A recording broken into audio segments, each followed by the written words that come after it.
Hello there, everyone. Welcome to Nightmare Narratives. I am your storyteller, and I'm here to guide you tonight. I know many of you use these videos to drift off to sleep, so before we begin, take a moment to like this video and subscribe to our channel. I'm always curious. Where are you watching from and what time is it in your part of the world? Now find your cozy spot and relax. My name is Mike Sullivan, and I've been a park ranger in the Oregon Mountains for 12 years now. Every morning, I do the same thing. I wake up, make 2 cups of coffee, and walk into the woods to talk to my best friend Tommy. The thing is, Tommy's been dead for 12 years. This morning was like all the others.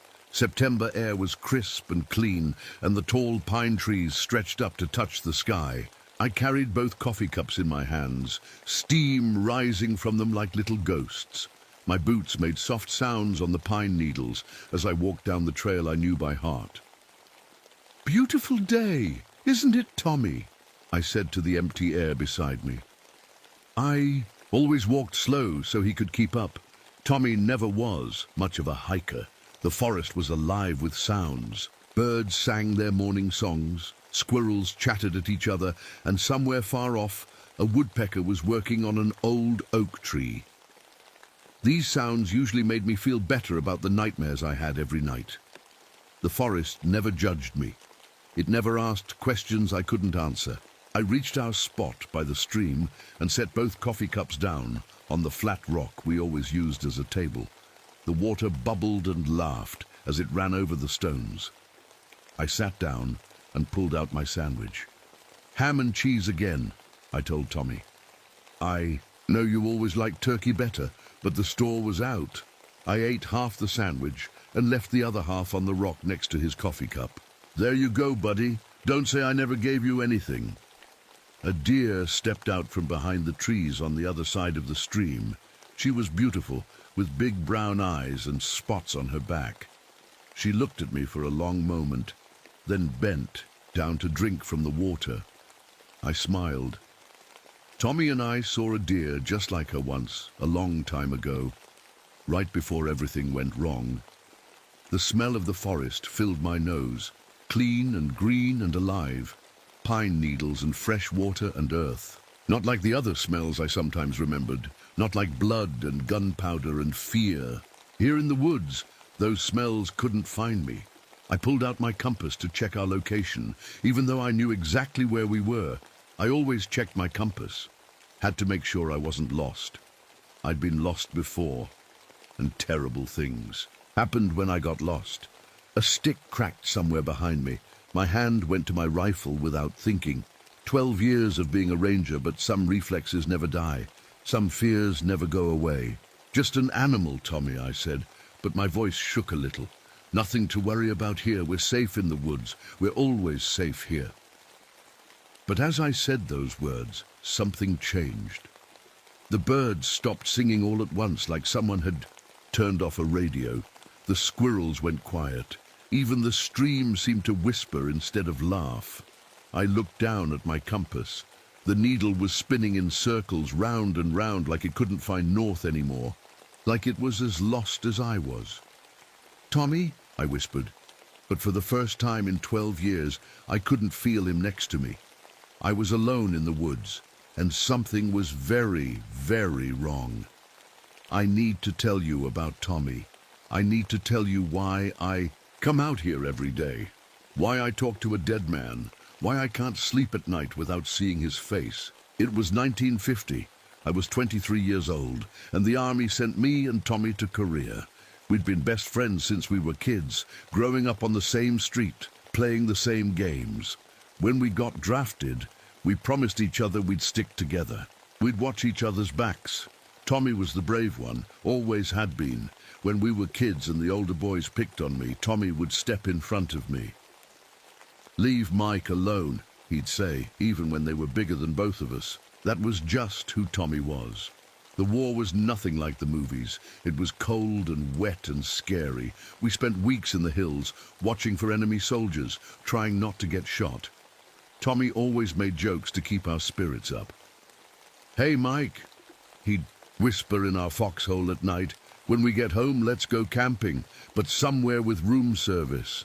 I'd laugh, but my hands would shake when I held my rifle. Tommy never seemed scared.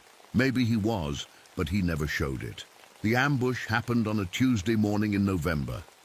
We were walking through a valley with our unit when the shooting started. Bullets came from everywhere. The trees, the rocks, the hills above us. Men started falling, screaming, running for cover.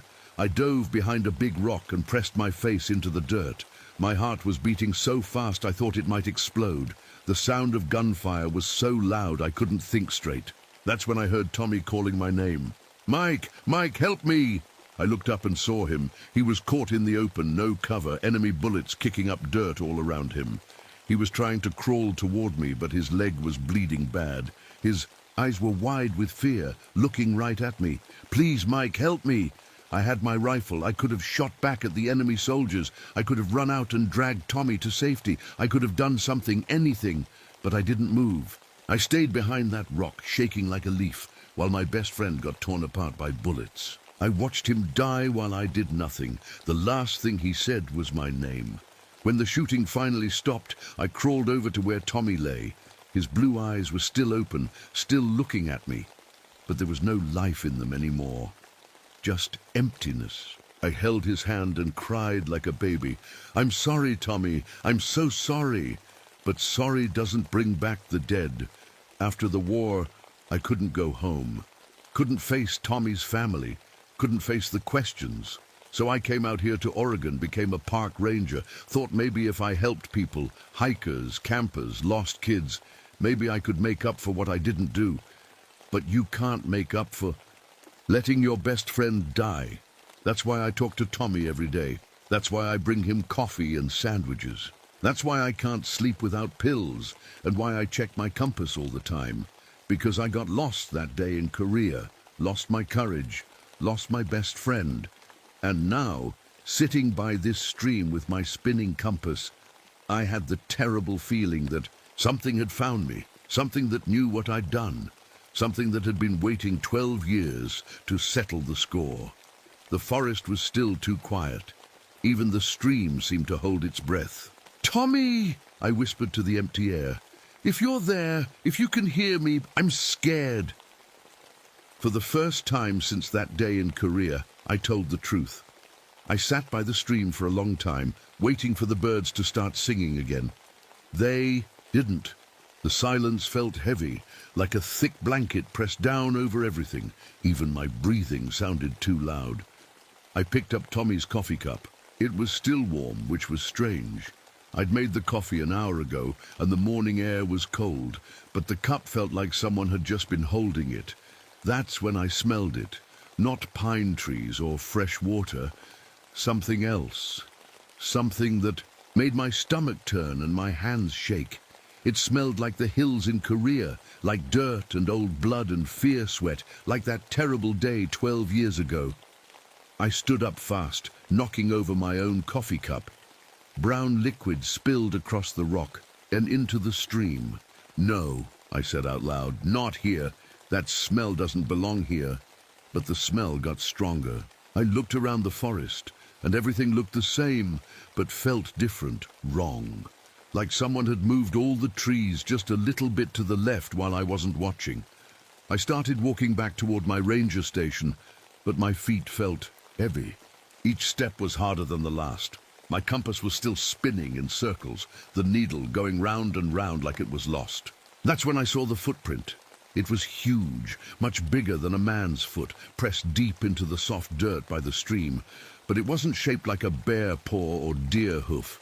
It looked almost human, but wrong. Too long, too wide, with marks that might have been claws. I knelt down next to it. The print was fresh, so fresh that water was still seeping into it from the damp ground. Whatever made this had been here just minutes ago. Maybe it was still here, watching me. I looked around the trees, but I couldn't see anything moving. Just shadows and more shadows. My radio crackled to life on my belt. Static mixed with what sounded like voices, but I couldn't make out the words. Then, for just a second, I heard something that made my blood freeze. Machine gun fire. far away like an echo from a long time ago. I grabbed the radio. Hello? Hello, this is Ranger Sullivan. Is anyone there? More static, then silence. I kept walking, but the path didn't look right. I'd walked this trail thousands of times, knew every rock and tree, but now there were branches across the path that hadn't been there before. Trees that seemed too close together, shadows that fell the wrong way, and more footprints, big ones, following the path I always took like something had been tracking my daily routine, learning my habits. My hands were shaking now. I tried to radio for help again, but all I got was that static mixed with sounds that shouldn't be there. Sounds like gunfire and men screaming and someone calling my name from very far away. I found my ranger hat hanging from a tree branch about 20 feet off the ground. That was impossible. I was wearing my hat. I reached up and touched my head, and my hat was still there. But there was another one hanging in the tree, torn and bloody like something had used claws on it. The smell of Korea was everywhere now. In the air, in the trees soaked into the ground. I could taste it in my mouth, metallic and bitter and wrong. I started walking faster, then jogging, then running, but no matter which direction I went, the path led deeper into the woods. My compass spun wildly, and the sun seemed to move across the sky too fast, casting long shadows that reached for me like fingers. Behind me, I could hear something big moving through the trees, not trying to be quiet. Breaking branches, crushing leaves, getting closer with each step. I ran harder, my breath coming in short gasps. The path twisted and turned, and I realized I was completely lost. Lost in woods I'd known for 12 years. Lost like I'd been lost that day in Korea when everything went wrong. The footsteps behind me got louder, closer, and then I heard a voice calling through the trees. A voice I knew better than my own. "Mike, Mike, help me!" It was Tommy's voice, just like that day in the war, just like in my nightmares. But Tommy was dead. I'd watched him die. I stopped running and turned around, my heart pounding so hard I thought it might burst. Something was coming through the trees toward me, something big and dark and wrong, and it was calling my name. I couldn't move. My feet felt like they were stuck in concrete. The voice kept calling from the trees, getting closer. "Mike, Mike, help me, please!" It sounded exactly like Tommy, the same voice that used to tell jokes in our foxhole. The same voice that called my name while bullets tore him apart. Then I saw it. The thing that stepped out from behind the trees was huge, 8 feet tall, maybe more, covered in dark, matted hair that hung down like old rags. Its arms were too long, its shoulders too wide, but the worst part, the part that made me want to scream, was its face. It was Tommy's face. Not exactly. Like someone had taken Tommy's face and stretched it over something that wasn't human. His blue eyes, but too big. His smile, but with too many teeth.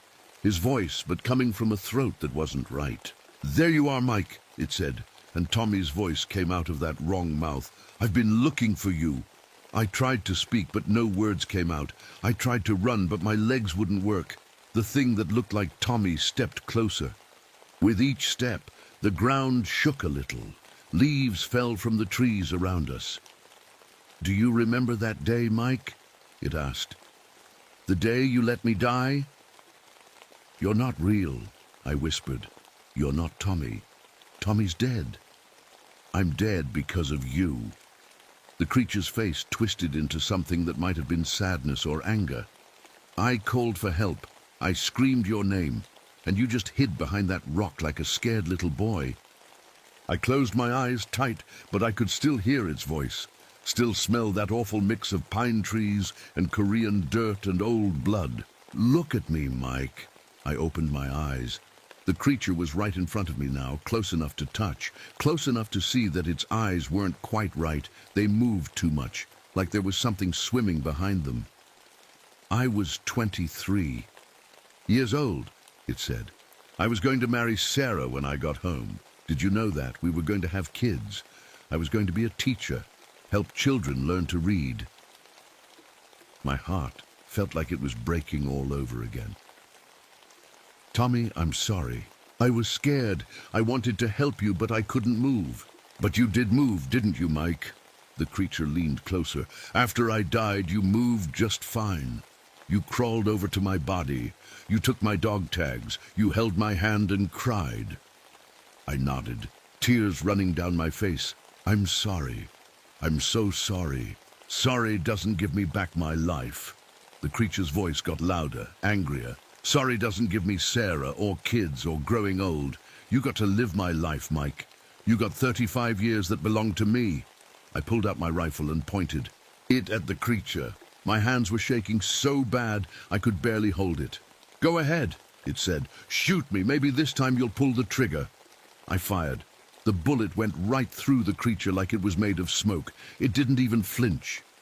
You can't kill guilt with bullets, Mike, it said, and laughed with Tommy's voice. You can't shoot what's inside your own head. The creature started walking toward me again. With each step, it got bigger, taller, more wrong.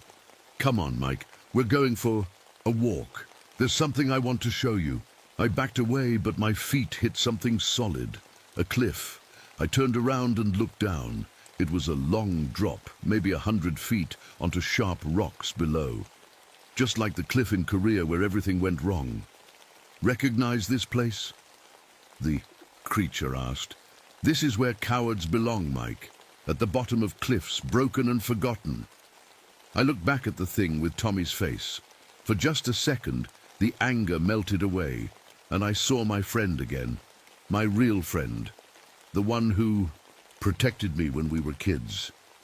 I'm not angry, Mike, Tommy's voice said, soft and sad. I'm just tired. Tired of watching you pretend I'm still alive. Tired of coffee and sandwiches and conversations with a dead man. It's time to let me go. I can't, I whispered. If I let you go, then I'm alone. Then I have to live with what I did. You're already alone, Mike. You've been alone for 12 years, and other people are getting hurt because you won't face the truth. What do you mean? The creature pointed behind me, toward the woods. 3 hikers have gone missing in these woods this month. A family with 2 kids got lost last week. They're still out there somewhere. This thing you created, this guilt monster, it's not just hunting you anymore. My blood went cold. No, that's not true. It is true, and it'll keep hurting people until you do what you should have done 12 years ago. I looked over the cliff again. The rocks below looked sharp and final. You want me to jump? I want you to choose, Mike. For once in your life, I want you to choose to be brave instead of being a coward. The creature stepped closer to the edge, to me. What's it going to be, Mike? Are you going to run away again? Or are you finally going to do something about this? I stood at the edge of that cliff for what felt like hours. The creature, with Tommy's face, waited. Patiently, like it had all the time in the world. Maybe it did. The wind picked up, making the trees whisper around us. Far below, I could see the sharp rocks waiting. It would be easy. One step forward, and all the guilt would be over. All the nightmares would stop. No more conversations with a dead man. No more checking my compass every 5 minutes. No more waking up in cold sweats, hearing Tommy scream my name. That's what you want, isn't it? I said to the creature. You want me to jump. You want me to die like a coward, just like I live like one. The creature tilted its head. For a moment, Tommy's real face showed through the monster mask. My friend's face, the way he looked when we were kids, and he was trying to figure out a hard math problem. I don't want you to die, Mike, it said, and its voice was gentler now, more like the real Tommy. I want you to live, but I want you to live with the truth, not with lies and make-believe.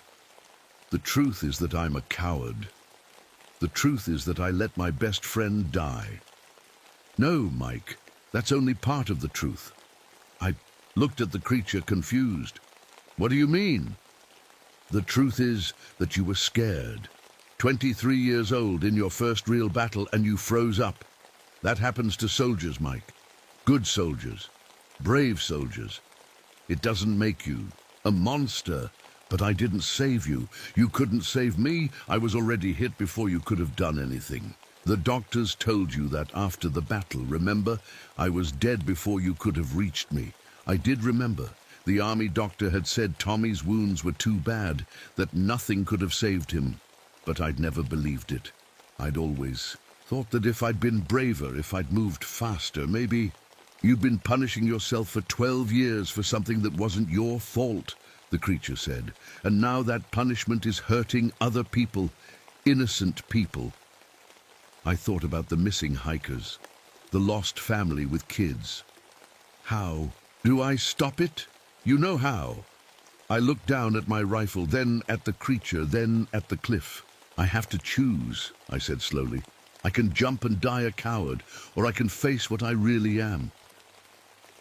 What are you, Mike? I took a deep breath. The smell of Korea was fading, replaced by pine trees and clean mountain air. I'm a man who tried his best in an impossible situation. I'm a man who loved his friend and misses him every day. I'm a man who's been running from the truth for 12 years. The creature smiled, and this time it was Tommy's real smile. And I'm a man who's going to stop running. I raised my rifle, not at the creature, but at myself. If I was going to die, it wouldn't be by jumping like a coward. It would be by choosing to end the cycle, by finally pulling a trigger when it mattered. Goodbye, Tommy, I said. Thank you for being my friend. Thank you for protecting me all those years. I'm sorry I couldn't protect you back. You did protect me, Mike, the creature said, and its voice was fading now, becoming more like an echo. You kept me alive in your heart for 12 years, but it's time to let me rest. I closed my eyes and pulled the trigger. The sound echoed through the forest, scaring birds from their trees. When the echo faded, everything was quiet, peaceful. I opened my eyes. The creature was gone. The cliff was gone. I was lying on the ground by our stream, next to the flat rock where I always set our coffee cups. My rifle was beside me, empty. There was no pain, just a spreading warmth and a feeling like I was finally tired enough to sleep. The forest was alive again. Birds sang, squirrels chattered, the stream laughed as it ran over the stones. Mike? I turned my head. Tommy was sitting on the rock holding his coffee cup. Not the monster version, the real Tommy. Young and whole and smiling. You did good, buddy, he said. You finally fought back. Am I dead? Yeah, but it's okay. You're not alone anymore. I smiled. For the first time in 12 years, I felt peace. Can we go home now? We can go home. 2 days later, another ranger found my body by the stream. I was lying peaceful, with a smile on my face. Next to me were 2 coffee cups, both empty. The ranger said it looked like I'd been having coffee with a friend. The missing hikers were found safe that same day. They walked out of the woods on their own, saying they'd suddenly remembered the way home. The lost family with kids showed up at the ranger station, confused but unharmed. The woods went back to being just woods, beautiful and peaceful and safe. And sometimes hikers say they see 2 men walking the trails together, one tall, one short, both smiling, both finally at peace. They say if you listen close, you can hear them talking and laughing like old friends do. And they say the forest feels safer when they're around, like someone's watching out for people who might get lost. Some stories end with monsters being killed, but the best stories end with monsters being forgiven and friends finding their way home.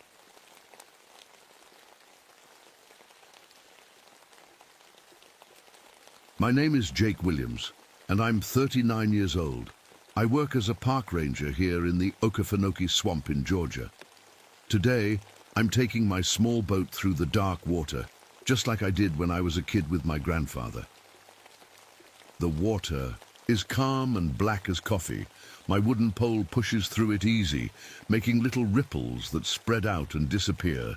Above me, the Spanish moss hangs down from the big cypress trees like an old man's beard. When I was 7, grandfather and I used to climb these same trees. He'd boost me up to the first branch, and I'd scramble up like a monkey. "See that heron over there, Jake?" I can almost hear his voice now. There's a great blue heron standing in the shallow water, not moving at all, just watching, waiting. That bird reminds me so much of grandfather, patient and wise, like he could see things the rest of us couldn't. I take a deep breath. The swamp smells exactly like it did back then. Thick mud, green plants, and something else. Something old and mysterious that I never could put my finger on. Grandfather used to say it was the smell of ancient wisdom. "This place has been here longer than people, Jake," he'd tell me. "It knows things. I'm heading to the Sacred Island today." That's what grandfather always called it. It's a small piece of dry land deep in the swamp where he's buried now. The boat moves slow through the water channels, past the places where we used to fish together. He taught me which spots had the best base, where the turtles like to sun themselves, and how to read the water like a book. Some turtles slide off a log as I pass by. They disappear under the dark water so fast, like they're hiding from something. Maybe they're hiding like I've been hiding, from the truth, from what I did. I brought flowers today, white lilies from the store in town. They look too clean and bright in this wild place. Too little, too late, I think. But I brought them anyway. When I reach the island, I tie my boat to an old cypress root and step onto the muddy shore. Grandfather's grave is simple, just a wooden cross I made and some stones in a circle, the way he wanted it, natural, part of the swamp. I kneel down and place the flowers by the cross. "Hey, grandfather," I say out loud, "I'm sorry I haven't been here in a while." The water around the island is so still it looks like a black mirror. When I look down, I see my face looking back at me, but for just a second, I swear I see his face instead, those sad, disappointed eyes that I remember from his last days.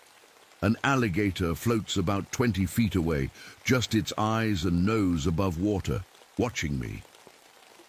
In this swamp, the gators are like guards. They see everything, remember everything, and they know what I did. The air feels different today, heavy, like a storm is coming, but the sky is clear. The water starts to bubble a little near the shore, and I smell something that makes my stomach turn. It's not the normal swamp smell. This smells like broken promises and guilt and shame all mixed together. I remember the last time I talked to grandfather, really talked to him. He was dying in his hospital bed, machines beeping all around him. His hands were cold and thin, but they still held mine tight.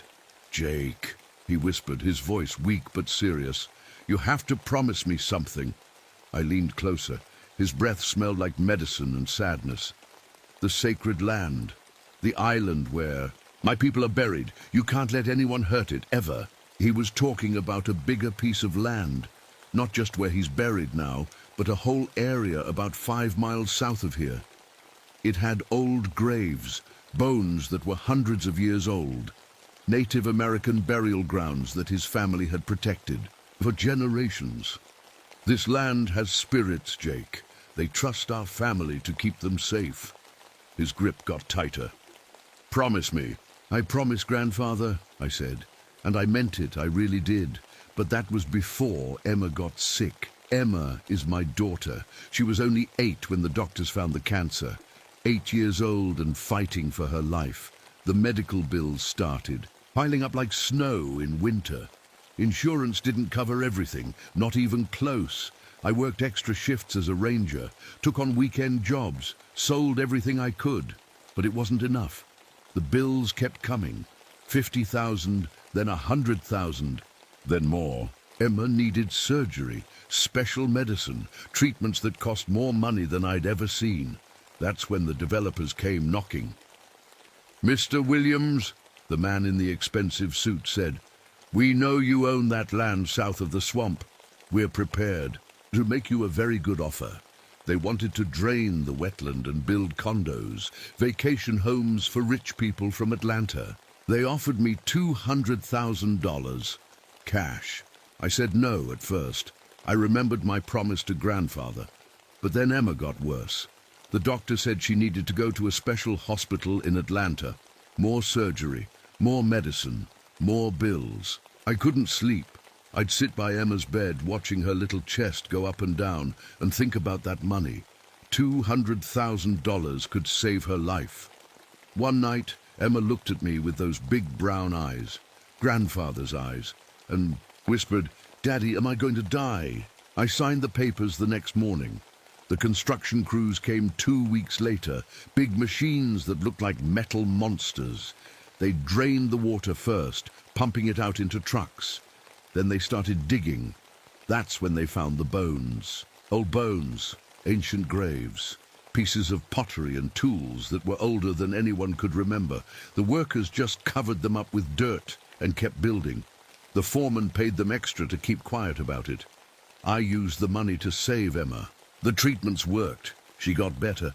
But every night I'd wake up hearing bulldozers in my dreams. I became a park ranger after that, trying to protect what was left of the swamp. Like that could make up for what I'd done, like guarding the remaining wetland could heal the wound I'd made. But guilt doesn't go away that easy. It sits in your chest like a stone, heavy and cold. I still carry a piece of the sacred land with me, a small stone I found before the developers came. It's in my pocket right now, and lately it's been getting warm, hot even, like it's trying to tell me something. The swamp knows what I did. I can feel it in the way the water moves, in the way the animals look at me. Even the air feels different, now angry. The stone in my pocket is burning hot now. I pull it out and look at it. It's just a regular piece of rock, grey and smooth, but it feels like it's been sitting in a fire. I'm about to put it back when I hear something splash behind me. Not a small splash like a fish jumping. Something big.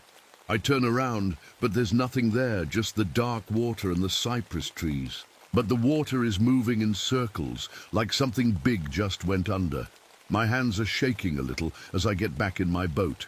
The air smells wrong now, not like the normal swamp smell. This is thick and nasty, like something rotting, like death. I start poling back toward the ranger station, but the boat feels heavy, like something is holding it back. Each push with the pole is harder than it should be. The water that was smooth as glass before is now choppy and restless. That's when I see my research equipment. I had left some water testing gear on a platform, about a mile from here yesterday. Now it's covered in green slime, thick nasty stuff that drips down like snot. The smell coming from it makes me want to throw up. I've worked in this swamp for 5 years. I know what normal algae looks like. This isn't normal. The water around the platform is bubbling, not like it's boiling, but like something underneath is breathing. Big, slow breaths that make the water rise and fall. I grab my radio to call back to the station. Base, this is Jake. I'm seeing some weird stuff out here by Research Platform 3. Static comes back at first. Then I hear a voice, but it's not dispatch. You broke your promise, boy. It's grandfather's voice, clear as day. But that's impossible. He's been dead for 3 years. I drop the radio. It hits the bottom of the boat with a loud crack. Something moves in the water near the platform, something big. I see ripples spreading out in a circle about 10 feet wide. Whatever made those ripples is huge. Then I see the handprint. It's pressed into the mud at the edge of the platform, but it's not a human handprint. It's too big, maybe twice the size of my hand. The fingers are long and thick, with marks where claws dug into the mud. The sacred stone in my pocket is so hot now it's burning my leg through my pants. I pull it out and almost drop it. The grey rock is glowing, not bright like a light bulb, but soft and strange, like moonlight. All around me, the normal sounds of the swamp are gone. No birds singing, no frogs croaking, no insects buzzing. Even the wind has stopped. It's so quiet I can hear my own heartbeat. Then the smell hits me again. Stronger this time, like a hospital room mixed with rotting plants. It makes me think of Emma when she was sick, lying in that white bed with tubes in her arms. But there's something else in the smell, something that makes my skin crawl. It smells like guilt, like shame, like all the nights I couldn't sleep because of what I'd done. Green gas starts rising from the water where the bubbles were. It moves like fog, but it's too thick, too green. It reaches toward my boat like fingers trying to grab me. I try to pole away faster, but something bumps the bottom of my boat, hard. The whole boat rocks, and I almost fall in. I look down into the dark water, trying to see what's under there.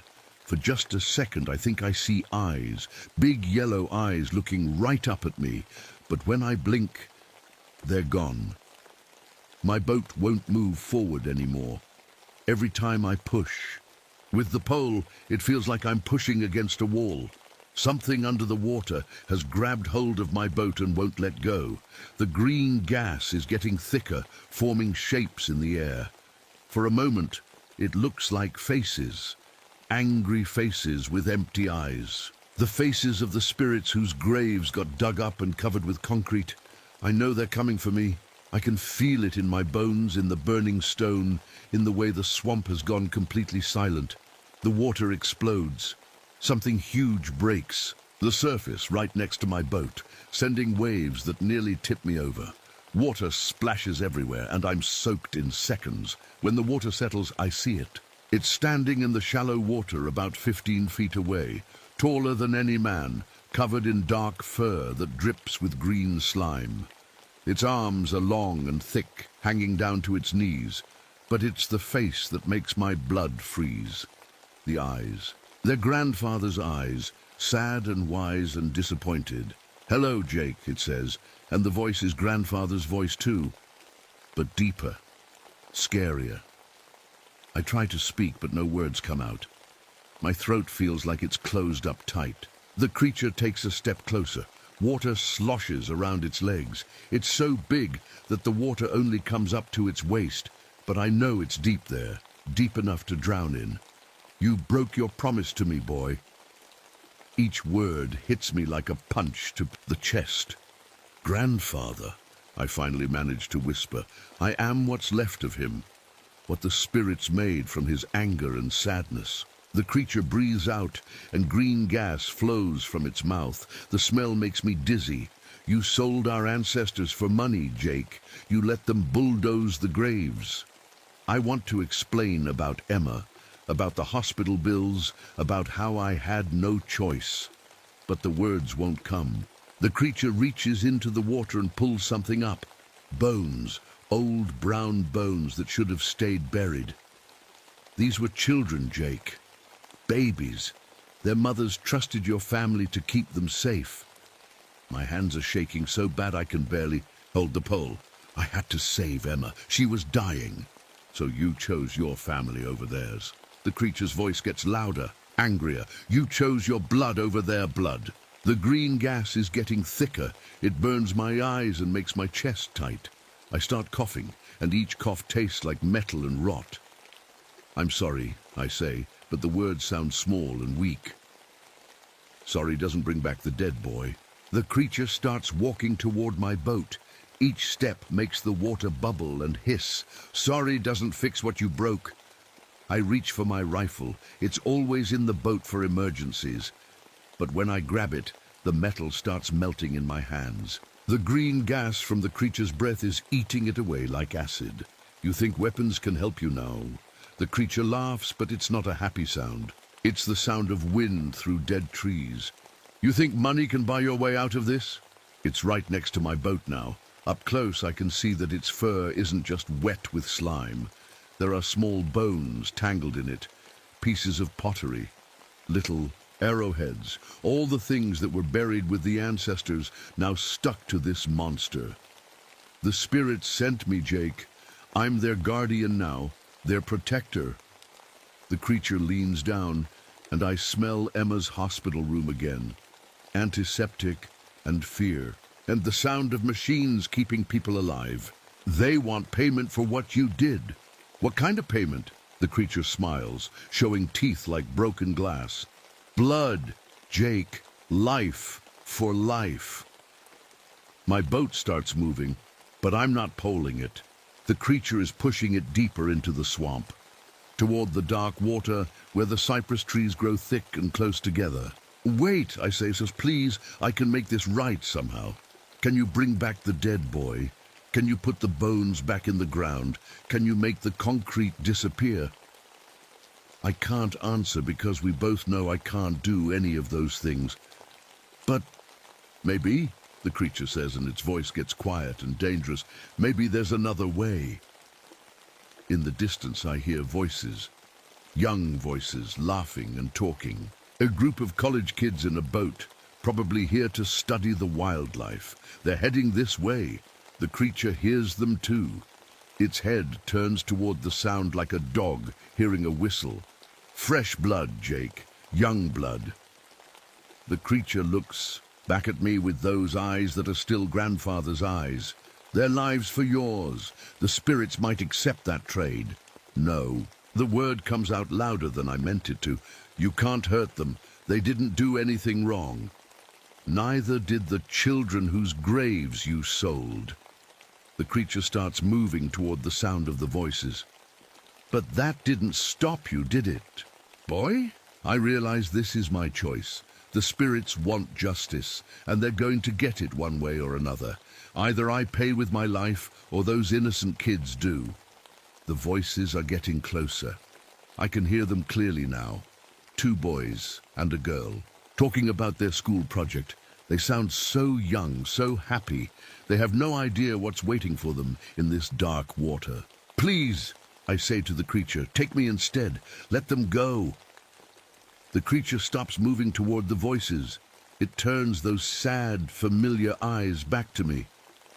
You would die for strangers, Jake? After you sold your own ancestors for money? Yes, the word comes out strong and clear. Yes, I would. Why?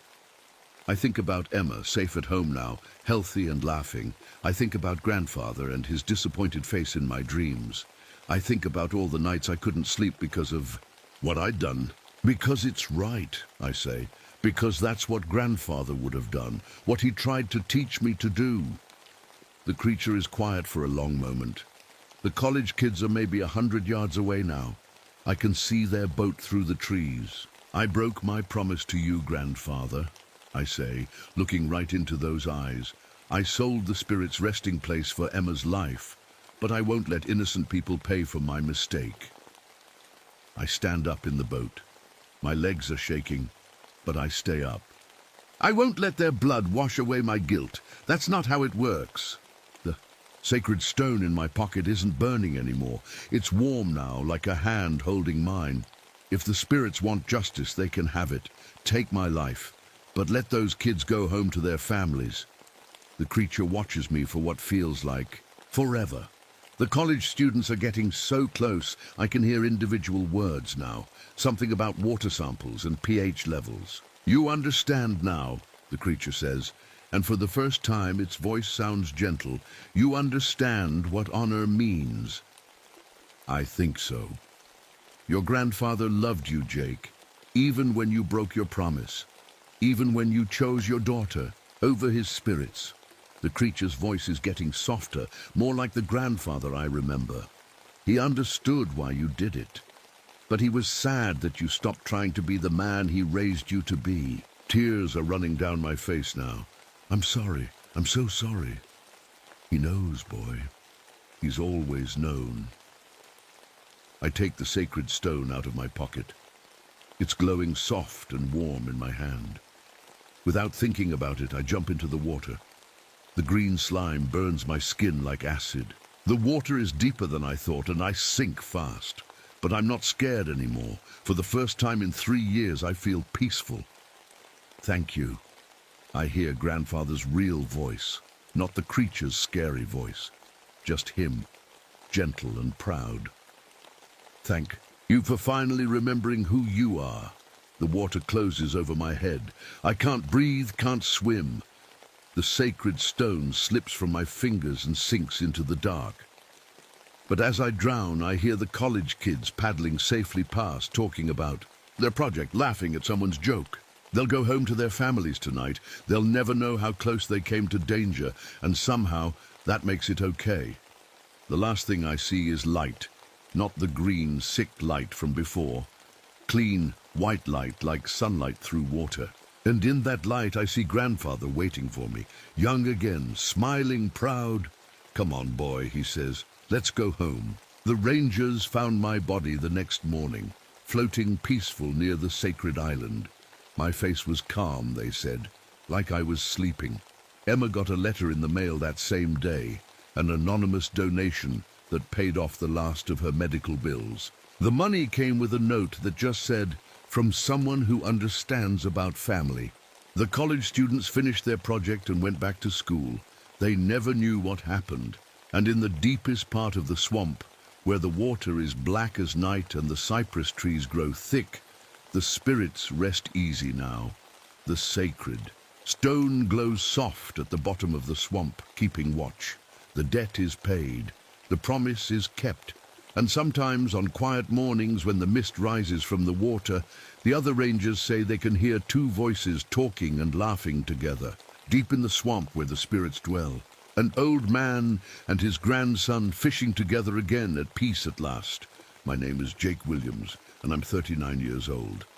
I work as a park ranger here in the Okefenokee Swamp in Georgia. Today, I'm taking my small boat through the dark. Water, just like I did when I was a kid with my grandfather. The water is calm and black as coffee. My wooden pole pushes through it easy, making little ripples that spread out and disappear.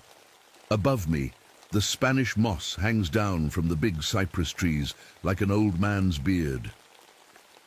When I was 7, Grandfather and I used to climb these same trees. He'd boost me up to the first branch, and I'd scramble up like a monkey. "See that heron over there, Jake?" I can almost hear his voice now. There's a great blue heron standing in the shallow water, not moving at all. Just watching, waiting. That bird reminds me so much of Grandfather, patient and wise, like he could see things the rest of us couldn't. I take a deep breath. The swamp smells exactly like it did back then. Thick mud, green plants, and something else. Something old and mysterious that I never could put my finger on. Grandfather used to say it was the smell of ancient wisdom. "This place has been here longer than people, Jake," he'd tell me. "It knows things. I'm heading to the sacred island today." That's what Grandfather always called it. It's a small piece of dry land deep in the swamp where he's buried now. The boat moves slow through the water channels, past the places where we used to fish together. He taught me which spots had the best base, where the turtles like to sun themselves, and how to read the water like a book. Some turtles slide off a log as I pass by. They disappear under the dark water so fast, like they're hiding from something. Maybe they're hiding like I've been hiding, from the truth, from what I did. I brought flowers today, white lilies from the store in town. They look too clean and bright in this wild place. Too little, too late, I think. But I brought them anyway. When I reach the island, I tie my boat to an old cypress root and step onto the muddy shore.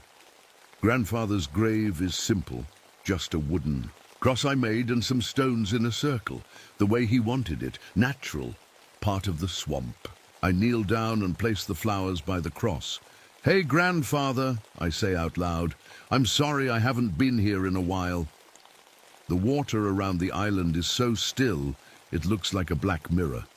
When I look down, I see my face looking back at me, but for just a second I swear I see his face instead. Those sad, disappointed eyes that I remember from his last days. An alligator floats about 20 feet away, just its eyes and nose above water, watching me. In this swamp, the gators are like guards. They see everything, remember everything, and they know what I did. The air feels different today. Heavy, like a storm is coming, but the sky is clear. The water starts to bubble a little, near the shore, and I smell something that makes my stomach turn. It's not the normal swamp smell. This smells like broken promises and guilt and shame all mixed together. I know why I'm really here. It's not just to visit grandfather's grave. It's because something is stirring in this swamp, something angry, and I think it's coming for me.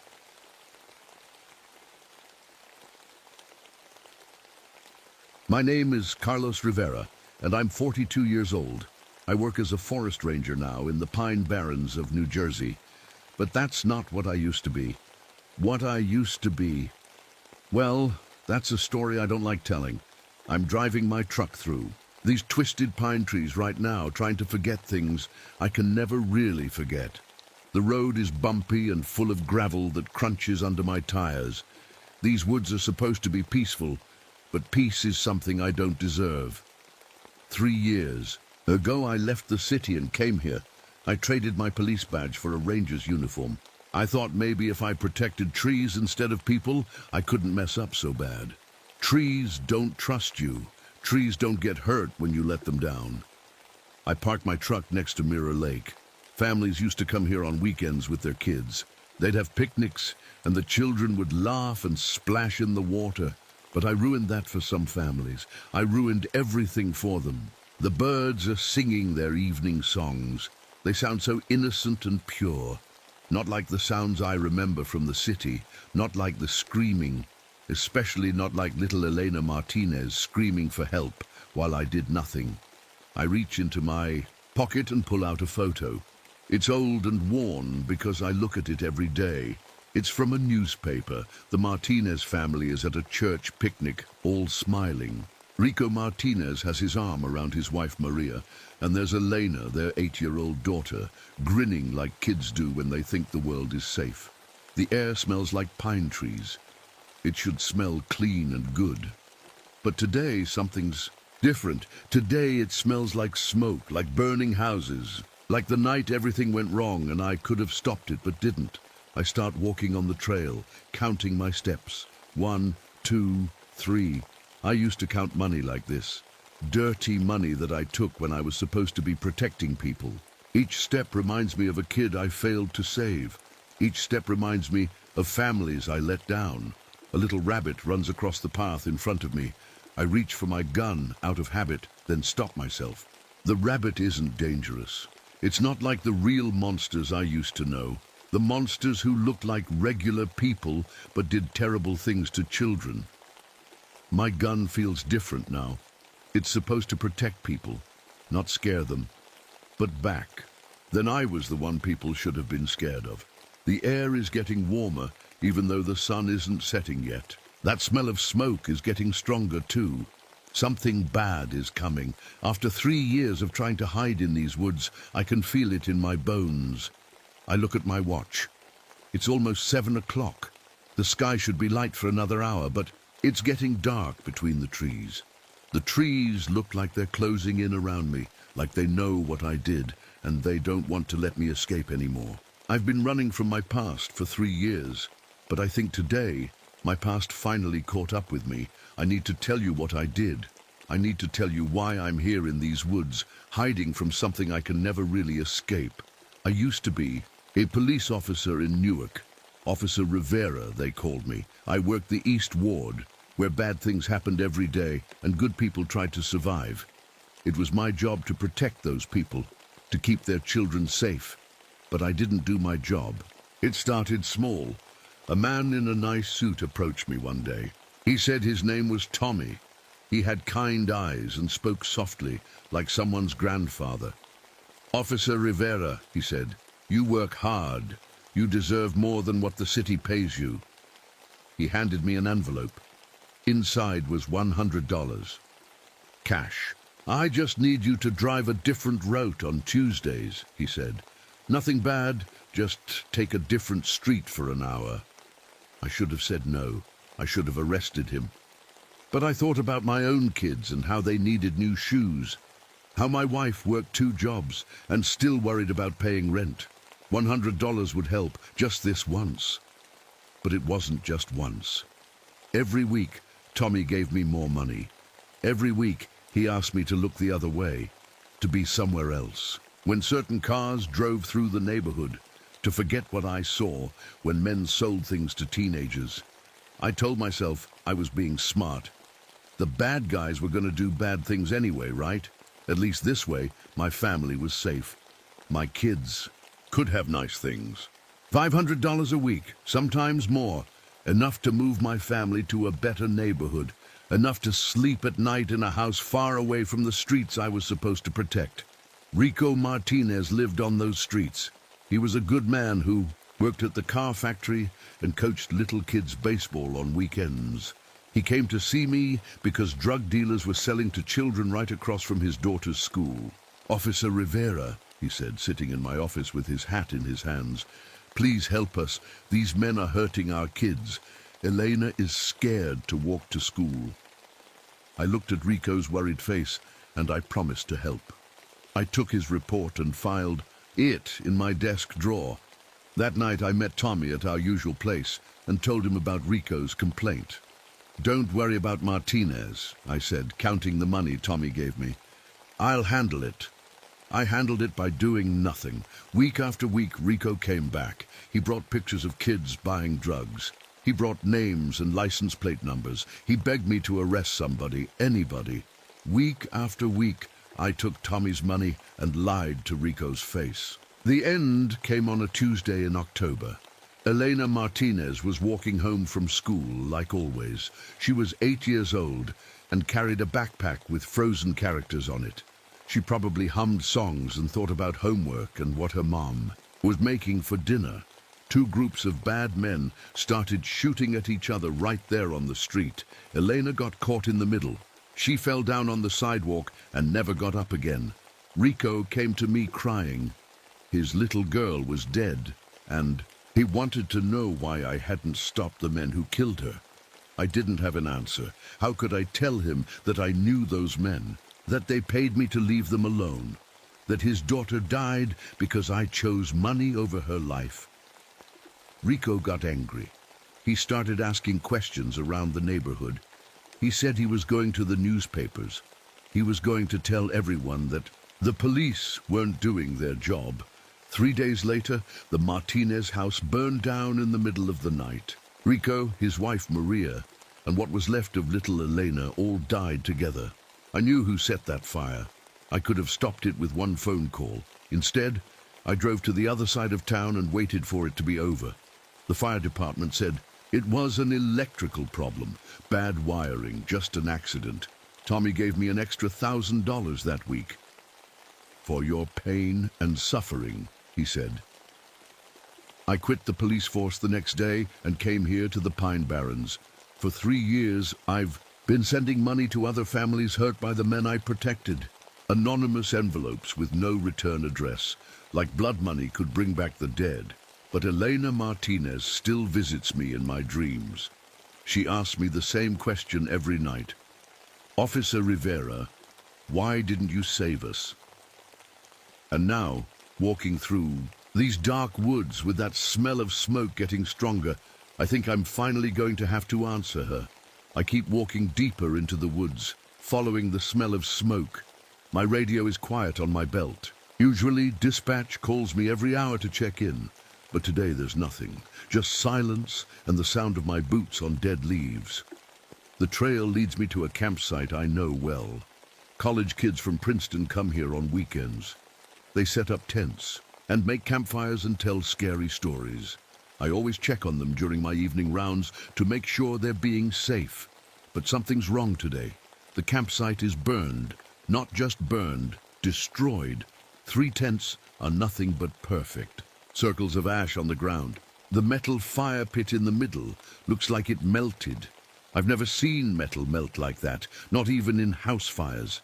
I walk closer and see something that makes my blood turn cold. 4 cell phones are scattered around the burned area. They should be melted too, but they're not. They're glowing. All 4 screens show the same thing, a picture of the front desk at my old police station in Newark. The same desk where I used to sit and lie to people like Rico Martinez. My hands start shaking. The trees around the campsite have strange marks burned into their bark. They look like dollar signs, perfect dollar signs, like someone used a branding iron. But who would do that? And how?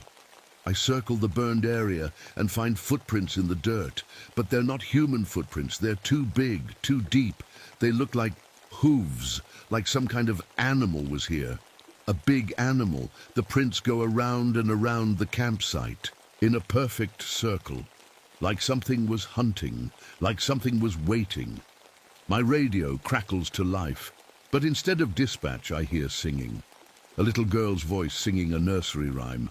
Ring around the rosy, pocket full of posies. It's Elena's voice. I know it's Elena. I heard her sing that song the day before she died, when I drove past her school and saw her playing at recess. Ashes, ashes, we all fall down. I grab the radio and turn it off, but the singing doesn't stop. It's coming from the trees now, from everywhere and nowhere. Officer Rivera, the voice calls from deeper in the woods. Officer Rivera, why didn't you save us? I start running toward the voice. I crash through bushes and branches, not caring about the scratches on my face. Behind me, I hear a sound like a campfire starting up. When I look back, the burned campsite is on fire again, but there's nothing left to burn. The flames are blue and orange, and they reach up toward the sky like hands trying to grab something. The smoke smells like burning money and melted plastic and something else, something sweet and terrible that reminds me of the night the Martinez house burned. I run faster. The voice keeps calling me, leading me deeper into parts of the forest I've never seen before. My flashlight flickers and dies. The batteries are new, but the light just stops working. Then I see it. In a clearing ahead of me, there's a huge dead tree. Its branches stick up like broken fingers against the dark sky, and sitting on the biggest branch is something that shouldn't exist. It's big as a car and has wings like a bat. Its body looks like a horse, but wrong. All muscle and sharp edges. It has claws that could tear a man in half, and eyes that glow red in the darkness. But it's the face that stops my heart. It's Elena's face, sweet little Elena Martinez, looking down at me from this monster's head. When she speaks, it's with the voice of an 8-year-old girl asking her daddy for a bedtime story. "Hello, Officer Rivera," she says. "I've been waiting for you." The thing spreads its wings, and I see pictures burned into the skin between the bones. Pictures of me taking money from Tommy. Pictures of Rico begging me for help. Pictures of Elena, lying on the sidewalk, with her frozen backpack still on her shoulders. My gun is heavy on my hip, but when I try to draw it, the metal is too hot to touch. The handle has melted into the shape of a $sign. "You can't fight me with dirty money," Elena says from the monster's mouth. "You should know that by now." I fall to my knees in the dirt. After 3 years of running, after 3 years of trying to forget, my past has finally found me, and it looks like a little girl who trusted me to keep her safe. "What do you want?" I whisper. The creature smiles with too many teeth. "The same thing you wanted, Officer Rivera. I want you to look the other way." The monster jumps down from the tree and lands right in front of me. When it hits the ground, the earth cracks in lines that spell out numbers. All the amounts of money I took. Over the years, $100, $250, $500. Each number glows like fire in the dirt. "I was 8 years old," Elena's voice says from the creature's mouth. "I still believed police officers were heroes. I thought you would save me." The thing walks around me in a slow circle. Its hooves leave burning marks in the ground. I can feel the heat from its body, but it's not normal heat. It's the kind of heat that comes from shame and guilt burning inside your chest. "Do you know what it's like to die scared?" Elena asks. "To call for help and have nobody come?" I try to speak, but my throat is too dry. Finally, I manage to whisper, "I know." "Do you?" The creature stops walking and stares at me with Elena's brown eyes. "Because you've been playing pretend for 3 years. Pretending to be a good guy now. Pretending that sending money to dead people's families makes up for what you did. The monster is right. I have been pretending, telling myself that being a forest ranger made me different, that protecting trees somehow balanced out failing to protect children. "What do you want from me?" I ask again. The creature turns its head toward the edge of the clearing. I can hear voices coming through the trees. Young voices, teenagers, probably lost hikers, trying to find their way back to the main trail. "I want the same thing Tommy wanted," Elena says. "I want you to walk away. Let me have them." The voices are getting closer. I can see flashlight beams moving between the trees. 3 or 4 kids, maybe college age. They're probably scared and cold and just want to get back to their car. "If you do this one little thing for me," the creature continues, "I'll make you rich. Richer than Tommy ever did. All the money you could ever want. All the power. All the respect." For just a second I feel it. The old temptation, the easy way out. Just walk away and let someone else deal with the problem. Just like I always did. But then I really look at Elena's face on this monster. Under all the anger and fire, she looks sad, disappointed, like a kid who found out her favorite superhero was just wearing a costume. "I failed you, Elena," I say, getting back on my feet. "I chose money over your life. I can't change that. I can't bring you back or save your family or make any of it right." The creature's smile fades. For just a moment it looks more like a scared little girl than a monster. "But I won't fail anyone else," I continue. I start walking toward the voices, toward the lost teenagers who need help. "I won't take any more dirty money. Not from Tommy, not from you, not from anyone." The monster roars behind me. The sound is like a train crash mixed with a crying child. Fire shoots out of its mouth, and I feel the heat hit my back like a physical punch.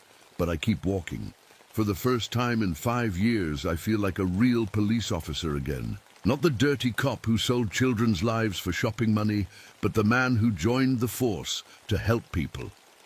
"Stay back!" I yell to the kids coming through the trees. "There's danger here! Get away!" The fire is all around me now, but something strange is happening. The flames aren't trying to hurt the teenagers. They're forming a wall between the monster and the kids. Like the creature doesn't really want to hurt them.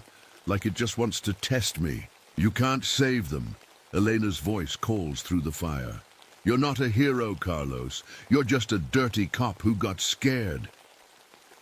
The flames are burning my clothes now, melting my ranger badge against my chest. But I keep crawling toward the voices, toward the frightened kids who need someone to protect them. "Maybe you're right," I call back, "but I'm the only cop these kids have right now." The fire starts to change. The angry red flames turn softer, warmer, and through the light I see Elena as she really was. Not the monster's face, but the real 8-year-old girl who died believing in heroes. "Thank you," she says, and her voice sounds peaceful now. "Thank you for finally being a real police officer."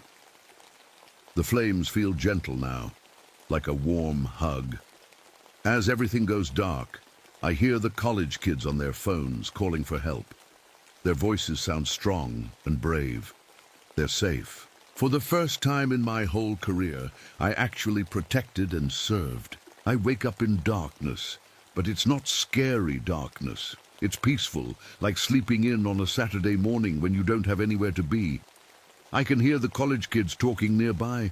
Their voices sound calm now, not scared anymore. One of them is on the phone with 911, giving directions to our location. They found me lying in the clearing, and they're trying to help. "There's a ranger here," a girl's voice says. "He's breathing, but he won't wake up. His badge it's melted to his shirt, but he doesn't look burned." I try to open my eyes, but I'm too tired. The fire didn't hurt me the way I thought it would. Instead of burning me up, it burned away all the bad stuff I'd been carrying around for 5 years. The guilt, the shame, the dirty money, all of it just gone. Sir, can you hear me?" A young man's voice, probably one of the hikers. "Help is coming. You're going to be okay." I want to tell him I'm already okay, better than okay. For the first time since Elena died, I feel clean inside. But my voice won't work, so I just listen. The paramedics arrive 20 minutes later. I can hear their radios and their heavy boots running through the forest. They check my pulse and my breathing and load me onto a stretcher. "Vital signs are stable," one of them says.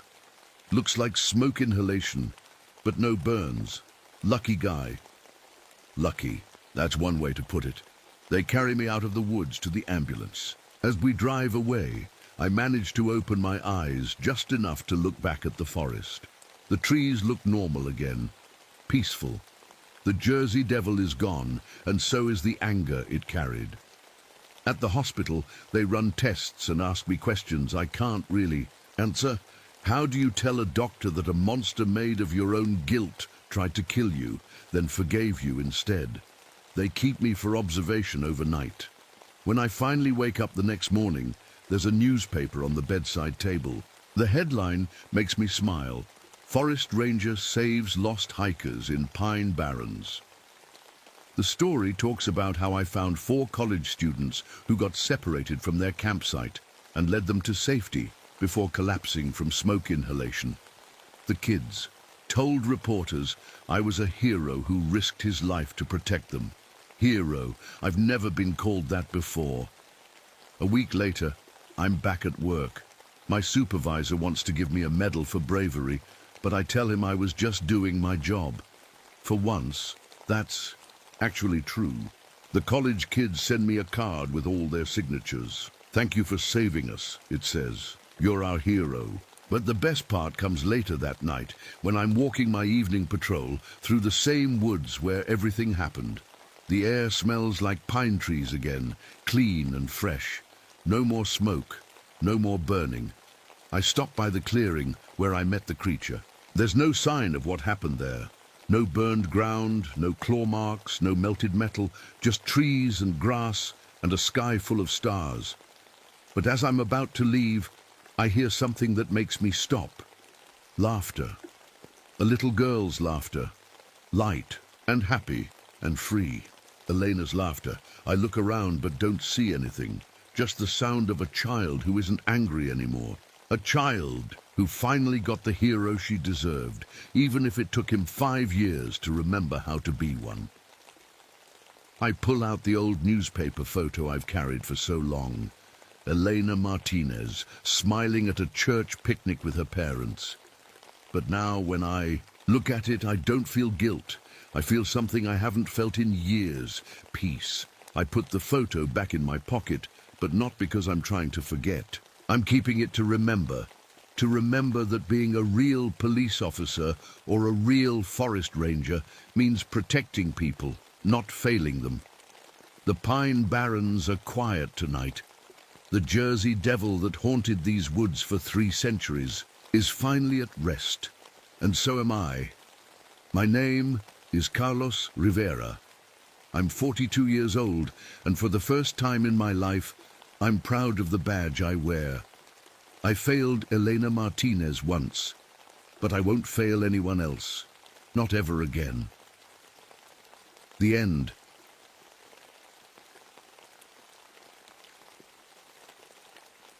The winter morning stretched before Mike Johnson like a blank page, pristine and promising. Snow crunched beneath his cross-country skis as he glided through the boundary waters, following a trail of small footprints that seemed to dance through the Minnesota wilderness. The prints were delicate, child-sized, pressed deep into the snow as if their makers had been running or playing. Mike adjusted his medical pack and pushed forward. Even in retirement from his paramedic duties, he couldn't ignore a call for help. And those footprints leading away from what looked like an old accident site definitely suggested children in distress. The forest around him held an almost supernatural quiet. No bird songs, no rustling of small animals, just the whisper of his skis through powder and the steady rhythm of his breathing. The cold bit at his cheeks, but Mike welcomed it. Cold preserved things. Cold kept things from getting worse. His radio crackled to life, cutting through the silence. Through the static He heard his own voice, younger, more confident, more hopeful than the voice he carried now. "Dispatch, this is Unit 47. I've got multiple pediatric victims at the scene, requesting immediate backup and transport." Mike stopped skiing so abruptly he nearly fell. That call was from 3 years ago. The radio shouldn't even be picking up old transmissions. But there it was, his own voice from the Thompson family. Crash, the one that had changed everything. "Beginning CPR on the youngest victim," his radio self continued. "Come on, sweetheart, stay with me." The static grew louder, then formed words that made Mike's blood freeze. "Let us in, Daddy." He fumbled for the radio, but before he could switch it off, the transmission faded. The forest fell silent again, except for the sound of his own ragged breathing.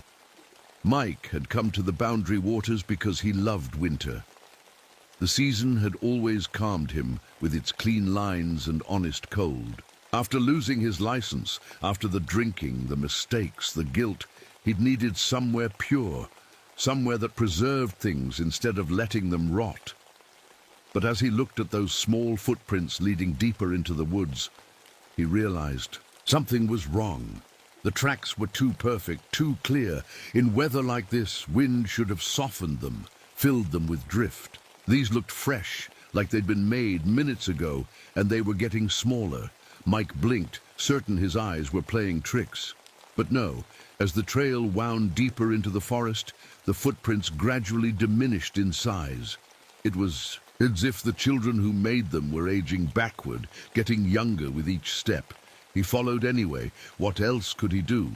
Children were in trouble. It didn't matter that he was no longer officially qualified to help. Some instincts ran deeper than credentials. The trail led him to a clearing where the snow had melted in a perfect circle, revealing dark earth beneath. The contrast was jarring. Bitter cold everywhere except this one spot, which felt warm enough to be spring. Mike knelt and touched the ground. It wasn't just warm, it was hot, as if something underneath was generating heat. Or someone. He'd chosen this isolation for a reason. After everything that had happened, after the investigations and the hearings and the looks of disappointment, Mike had needed to be alone. But standing in that warm circle, he realized he'd never truly been alone. Not for 3 years. A blue Jay landed on his medical pack, cocking its head to look at him with one bright eye. When it opened its beak, Mike expected a harsh call. Instead, it spoke in a child's voice. "Dr. Mike, why didn't you save us?" Mike stumbled backward, his skis tangling. The jay flew away, but its words echoed in the clearing. Dr. Mike. He'd never been a doctor, he'd been a paramedic, and barely a good one toward the end. But the children had always called him Dr. Mike, believing he could do more than he ever could. The weather was turning. Dark clouds gathered overhead with unnatural speed, and the wind picked up, carrying with it the scent of something Mike couldn't identify. Not pine, not snow, but something medical, antiseptic, blood, the smell of an emergency room at 3 a.m. Mike's skis began to stick in the snow, making progress difficult. Looking down, he saw why. The snow wasn't pure white anymore. It was mixed, with something that glittered, glass maybe, and darker patches that looked disturbingly like. He shook his head. Trauma did things to your perception. He'd learned that in his training. The mind saw what it expected to see, especially when guilt was involved, but the smell was getting stronger. And somewhere in the wind, he could swear he heard children laughing. 7 distinct voices, getting higher and younger with each passing moment. Mike had a creeping feeling that something was following him. He'd felt it for 3 years now, ever since that night. The sensation of being watched, of being needed, of being called to task for things he couldn't change. He turned to look behind him, but saw only his own ski tracks cutting through the snow. Yet as he stared, the tracks seemed to rearrange themselves, forming letters in the snow, M-U-R-D-E-R-E-R, Mike blinked hard, and when he looked again, they were just tracks, straight lines leading back the way he'd come. But the children's laughter was getting closer. Michael Johnson had been 31 when his world ended, though he looked older now after 3 years of carrying the weight. His kind blue eyes had developed a haunted quality that no amount of wilderness solitude could erase. He'd been a good paramedic once, maybe not the best, but dedicated. His colleagues had respected him, trusted him with the difficult calls. The drinking had started small, just a beer after particularly rough shifts. Then it was a flask in his locker. Then it was a necessity just to get through the day. By the time of the Thompson family crash, Mike had been barely functional, though he'd hidden it well enough to keep his job. The call had come in during a blizzard. 7 children, ages 2 to 12, in a van that had hit black ice on a rural highway. Mike had been first on scene, alone in his ambulance with no backup for 30 minutes. 30 minutes that had changed everything. He'd saved none of them. The official report had been kinder than the truth. Equipment failure, impossible conditions, tragic circumstances beyond anyone's control. But Mike knew better. He'd been too drunk to think clearly, too shaky to perform basic procedures.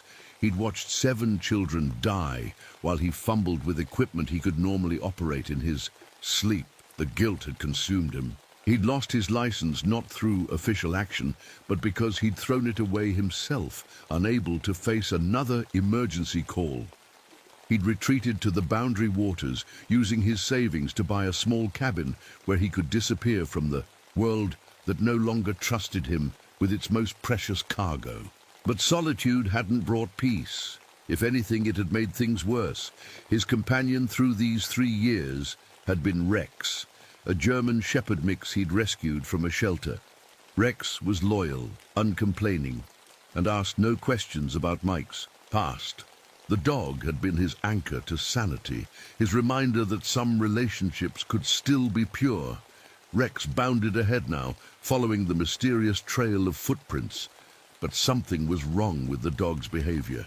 Rex kept looking back at Mike with an expression that seemed almost accusing. "What is it, boy?" Mike called, but Rex just whined and continued forward. Mike touched the silver cross that hung around his neck. It had belonged to Emma Thompson, the youngest victim from that night. 2 years old, blonde curls, blue eyes that had looked at him with complete trust even as she lay dying. He'd taken the cross from her tiny hand, telling himself it was for safekeeping, to return to her parents. But he'd never returned it. Instead, he wore it as penance, letting it burn against his skin in the cold. The cross was burning now, though Mike couldn't tell if it was from the cold or something else. He knew this forest better than most. 3 years of wandering had taught him every trail, every hiding spot, every place where a man could disappear when the world became too much to bear. But today, the familiar paths seemed different, wrong somehow. The trees were too symmetrical, arranged in patterns that looked almost medical, like the layout of a hospital ward, and the shadows they cast looked disturbingly like gurneys and IV poles.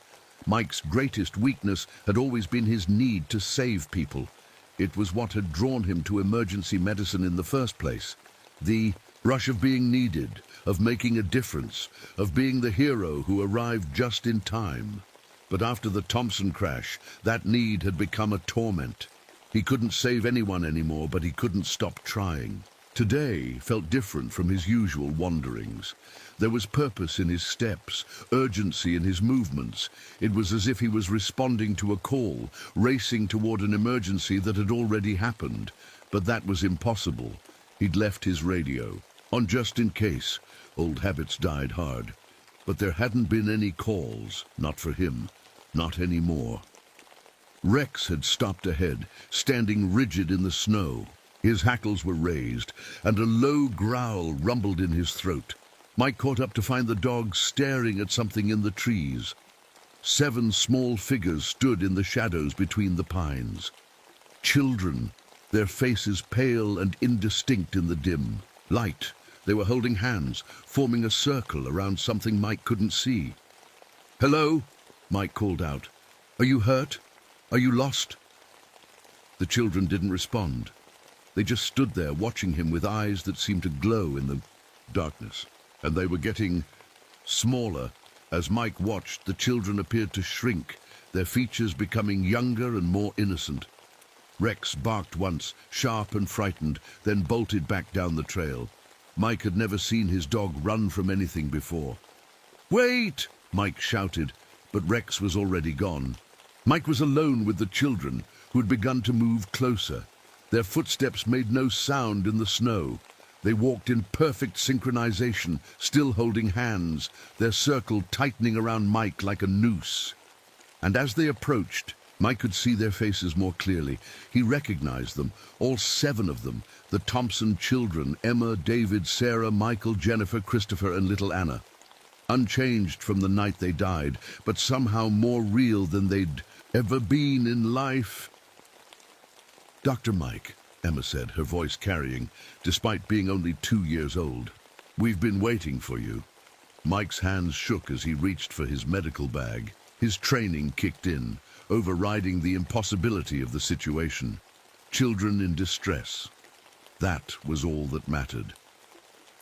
"What's wrong?" he asked, kneeling in. "The snow. Where does it hurt?" The children smiled, but their smiles were wrong, too knowing, too sad. "Everything hurts," David said. He was 12, the oldest, the one who had tried to shield his siblings when the van rolled. "But you can fix it, can't you, Dr. Mike? You can make it all better." Mike opened his medical bag with trembling hands. Inside, his equipment was pristine, unused. The defibrillator paddles gleamed. The IV bags were full. The medications were all in perfect order.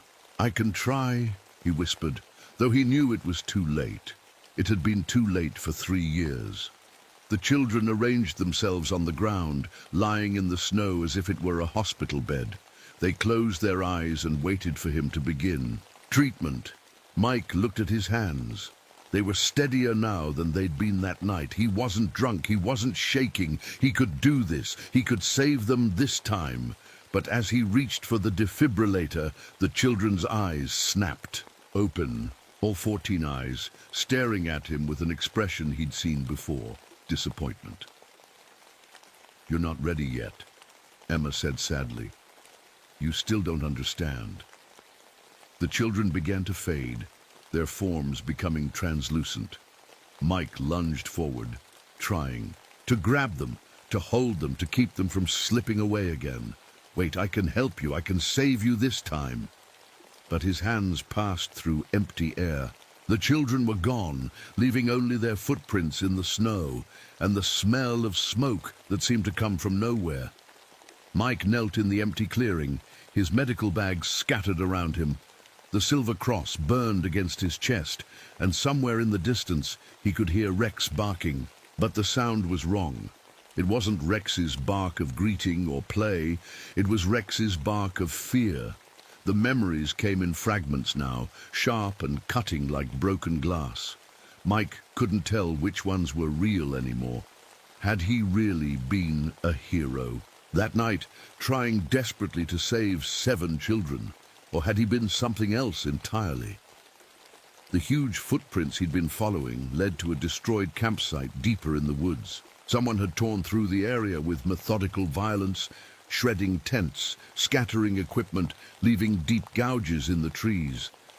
The destruction was thorough and purposeful, as if someone had been trying to erase all evidence of habitation. Mike stared at the wreckage, a cold recognition creeping up his spine. This was his campsite. He'd built it himself 6 months ago, after his previous shelter had been damaged. But he couldn't remember destroying it. The gaps in his memory were getting worse. Entire days disappearing into blackness. The silence in the forest was absolute now. Not even wind stirred the branches. It was the silence of held breath, of 7 children waiting for something that would never come. Mike's equipment bag felt heavier than it should. When he opened it, his supplies were ruined. IV bags punctured, medications expired, the defibrillators, screen cracked. When had this happened? He maintained his equipment religiously, checking it every day. It was his connection to his former life, his proof that he could still help people, but the serial numbers on the machines were wrong. The manufacture dates were from 1978, 3 years before the Thompson crash, as if the equipment had been aging backward, returning to a time when it might have worked, when Mike might have made a difference. A scream cut through the silence, raw, desperate, filled with a pain that Mike recognized. It was his own voice from that night, when he'd realized what he'd done, what he'd failed to do. The sound echoed through the trees, seeming to come from everywhere and nowhere. Dead animals lay scattered around the ruined campsite. Rabbits, squirrels, even a young deer. Their bodies were arranged in neat rows, as if someone had been practicing medical procedures on them. Mike's hands shook as he examined them. The incisions were surgical, precise, the same techniques he'd used in his training. But he didn't remember doing this. He would never hurt innocent animals. He was a healer, not a... The word murderer formed in his mind, unbidden and unwelcome. Mike stumbled away from the campsite, his skis tangling in the debris. The trail he'd been following was gone, covered by fresh snow that had fallen while he wasn't looking. Or maybe the trail had never existed at all. Maybe he'd been following his own tracks in circles, chasing ghosts of his own making. The storm was building again. The same storm that had raged the night of the Thompson crash. Black clouds boiled overhead, and the wind carried the scent of gasoline and burning metal. Mike could taste smoke in the air, hear the distant sound of sirens that would never arrive in time. His radio crackled to life again, but this time the transmission was different, clearer, more recent. Unit 47, what's your status? The dispatcher's voice was sharp with concern. Mike's own voice answered, but it sounded wrong. Slurred, distant. Still on scene. Multiple casualties. Send backup. Copy that. How many victims? A long pause. Then 7. All children, I can't... The transmission cut to static, then silence. Mike stared at the radio in his hand. When had he last used it? When had he last been Unit 47? The answer came to him in a flash of clarity that made him sick. Never. He'd never been Unit 47. That had been someone else, someone competent, someone who might have made a difference. Mike had been Unit 23. Unit 23, who had arrived 30 minutes late to the Thompson crash because he'd been passed out drunk in a ditch. But that wasn't right either. His memories were shifting, changing, reforming like snow in a blizzard. The truth was in there somewhere, buried under layers of guilt and self-deception. The children's voices drifted through the storm, singing a lullaby that Mike remembered from his own childhood. But the words were wrong. Rock-a-bye, baby, in the treetop. When the wind blows, the cradle will rock. When the bough breaks, the cradle will fall, and Dr. Mike will save us all. Except he hadn't saved them. He'd failed them completely. The official investigation had cleared him of wrongdoing, but Mike knew the truth. He'd been drunk, incompetent, useless when they needed him most. Or had he? The memories were fracturing, showing him different versions of the same night. In one, he was the hero, working tirelessly to save lives. In another, he was the villain, watching children die through his own negligence. In a third, he wasn't there at all. Someone else was wearing his uniform, using his name, taking his place in history. Mike found himself at the edge of a frozen lake, though he couldn't remember skiing there. The ice was black and smooth, like a mirror. When he looked into it, he saw not his own reflection, but the face of Emma Thompson, 2 years old and trusting, looking up at him with eyes that asked a simple question: why? I tried, Mike whispered to the ice. I did everything I could. But Emma's reflection shook her head sadly. No, Dr. Mike, you didn't try at all. The ice began to crack beneath his skis, spiderweb fractures spreading out from where he stood. Mike scrambled backward, but the cracks followed him, as if the very ground was rejecting his presence. Rex appeared at the edge of the lake, barking frantically. But something was wrong with the dog. Rex looked younger, smaller, the way he had when Mike first rescued him, and his bark was different, higher, more desperate, like the cry of an animal in pain. "Rex! Here, boy!" Mike called, but the dog wouldn't come to him. Instead, Rex ran in circles, barking at something Mike couldn't see. Then Mike smelled it. Smoke, thick and acrid. Not wood smoke, but the smell of burning plastic, melting metal and something else, something organic, the smell of the ambulance fire. Mike's knees gave out. He knelt in the snow, his hands pressed to his face as the memories came flooding back. Not the sanitized version he'd been telling himself for 3 years, but the truth. He hadn't been a hero that night. He hadn't even been a competent paramedic. He'd been a drunk, a coward, and when the ambulance had caught fire, when the children had started screaming, he'd run. He'd saved himself and let them burn. The children's voices were louder now, singing their twisted lullaby over and over. Mike looked up to see 7 small figures standing on the other side of the lake. They were holding hands again, but their clothes were different now, charred, melted, ruined by fire. "We're ready for our treatment now, Dr. Mike," Emma called, across the ice. "Are you ready to help us?" Mike tried to stand, but his legs wouldn't support him. The weight of 3 years of lies was crushing him, forcing him down into the snow that was no longer white, but grey with ash. "I'm sorry," he whispered. "I'm so sorry." The children smiled, but their smiles were sad and knowing. They began to walk across the ice toward him, their footsteps making no sound. As they approached, Mike could see the fire damage more clearly, the burns, the missing pieces, the way their small bodies had been destroyed by flames he could have prevented. "Sorry isn't enough," David said, his voice crackling like burning wood, "but it's a start." The Wendigo wore the faces of 7 children, but it was something else entirely. Ancient hunger-given form, it stood 15 feet tall in the clearing where Mike had finally stopped running. Its body was a fusion of the Thompson children. Emma's blonde curls, matted with ice, David's protective stance even in death, all 7 of them merged into something that should not exist. But Mike knew better. This wasn't some forest monster.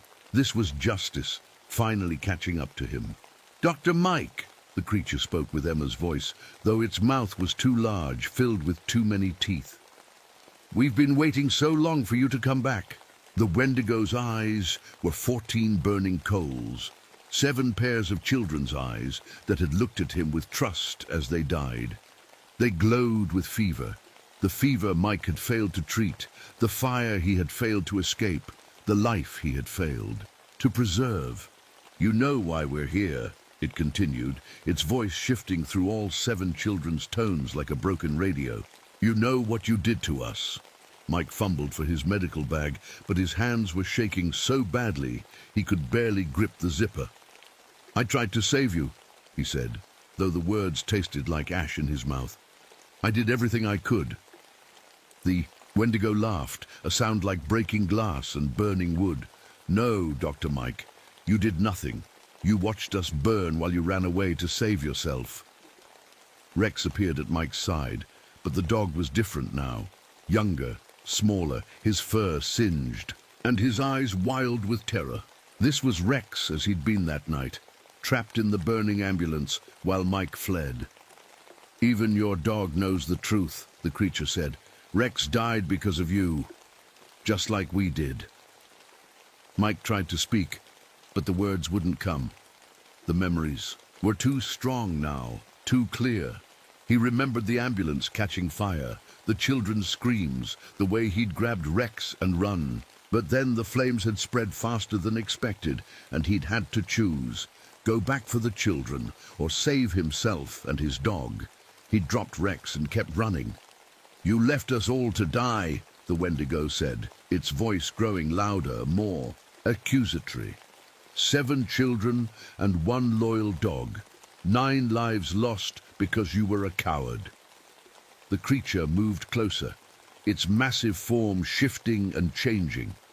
Sometimes it looked like 7 children holding hands, sometimes like a tower of burning flesh, sometimes like the exact moment of Mike's greatest failure made manifest. But you know what's worse than being a coward? It asked, kneeling down so its burning eyes were level with Mike's.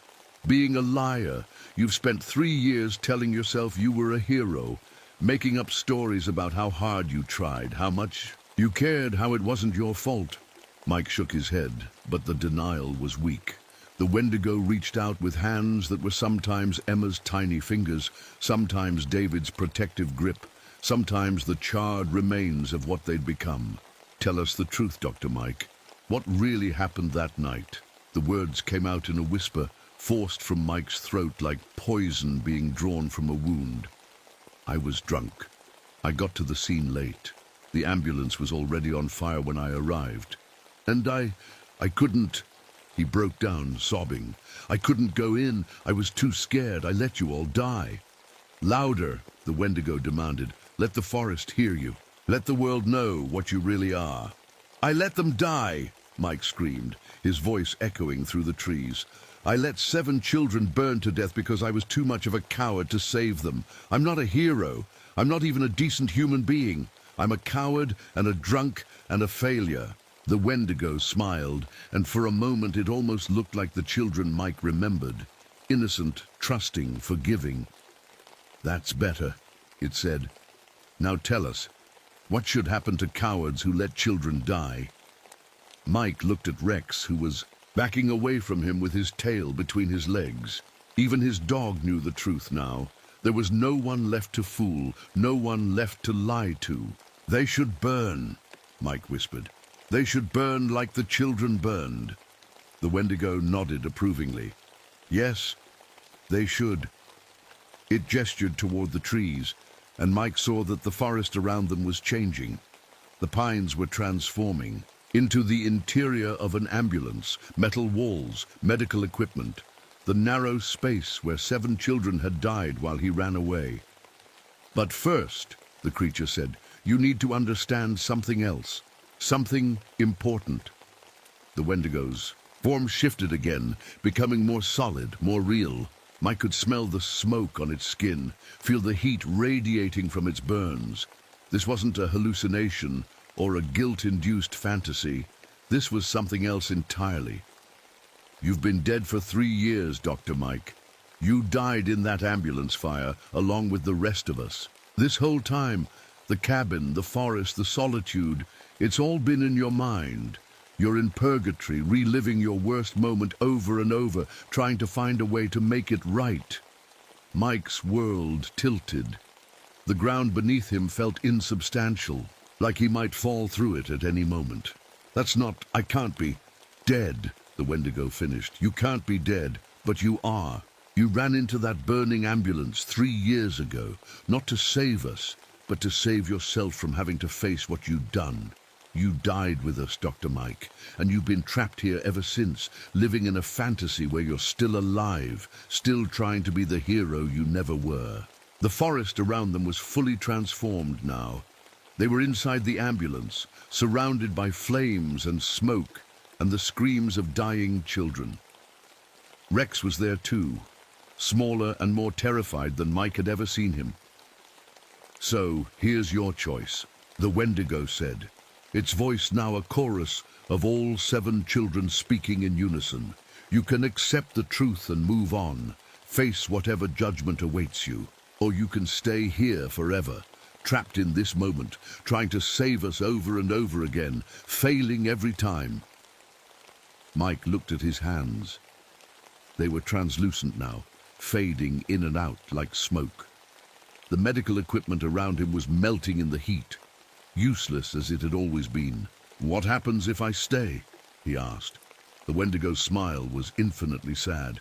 You keep trying to save us, keep failing, keep hating yourself forever. And if I go, you face the truth. All of it. The drinking, the cowardice, the lies you told. Yourself. You face what you really are and you accept whatever comes next. Mike looked at Rex one more time. The dog was watching him, with eyes full of love and forgiveness, despite everything Mike had done to him. Even now, even knowing the truth, Rex was willing to stay by his side. That was what broke him. Not the children's accusations, not the weight of his failures, but the unconditional love of a dog he'd betrayed. "I want to go," Mike whispered. "I want to face the truth." The Wendigo nodded, and as it did, it began to separate back into 7 individual children. Real children, not monsters, just kids who had died too young because of one man's cowardice. "We forgive you, Dr. Mike," Emma said, her 2-year-old voice clear and strong. "Not because you deserve it, but because forgiveness is who we are." "Will you help us now?" David asked. "Will you finally do what you should have done 3 years ago?" Mike nodded, tears streaming down his face. "Yes, I'll help you. I'll help us all." He reached out and took Emma's tiny hand in his own. It was warm, real, solid. One by one, the other children took his hands too, and Rex, pressed against his leg, no longer afraid. Together, they walked toward the flames. The ambulance was exactly as Mike remembered it from that night 3 years ago, cramped, filled with smoke, and blazing with a heat that seemed to come from hell itself. But this time, he wasn't running away.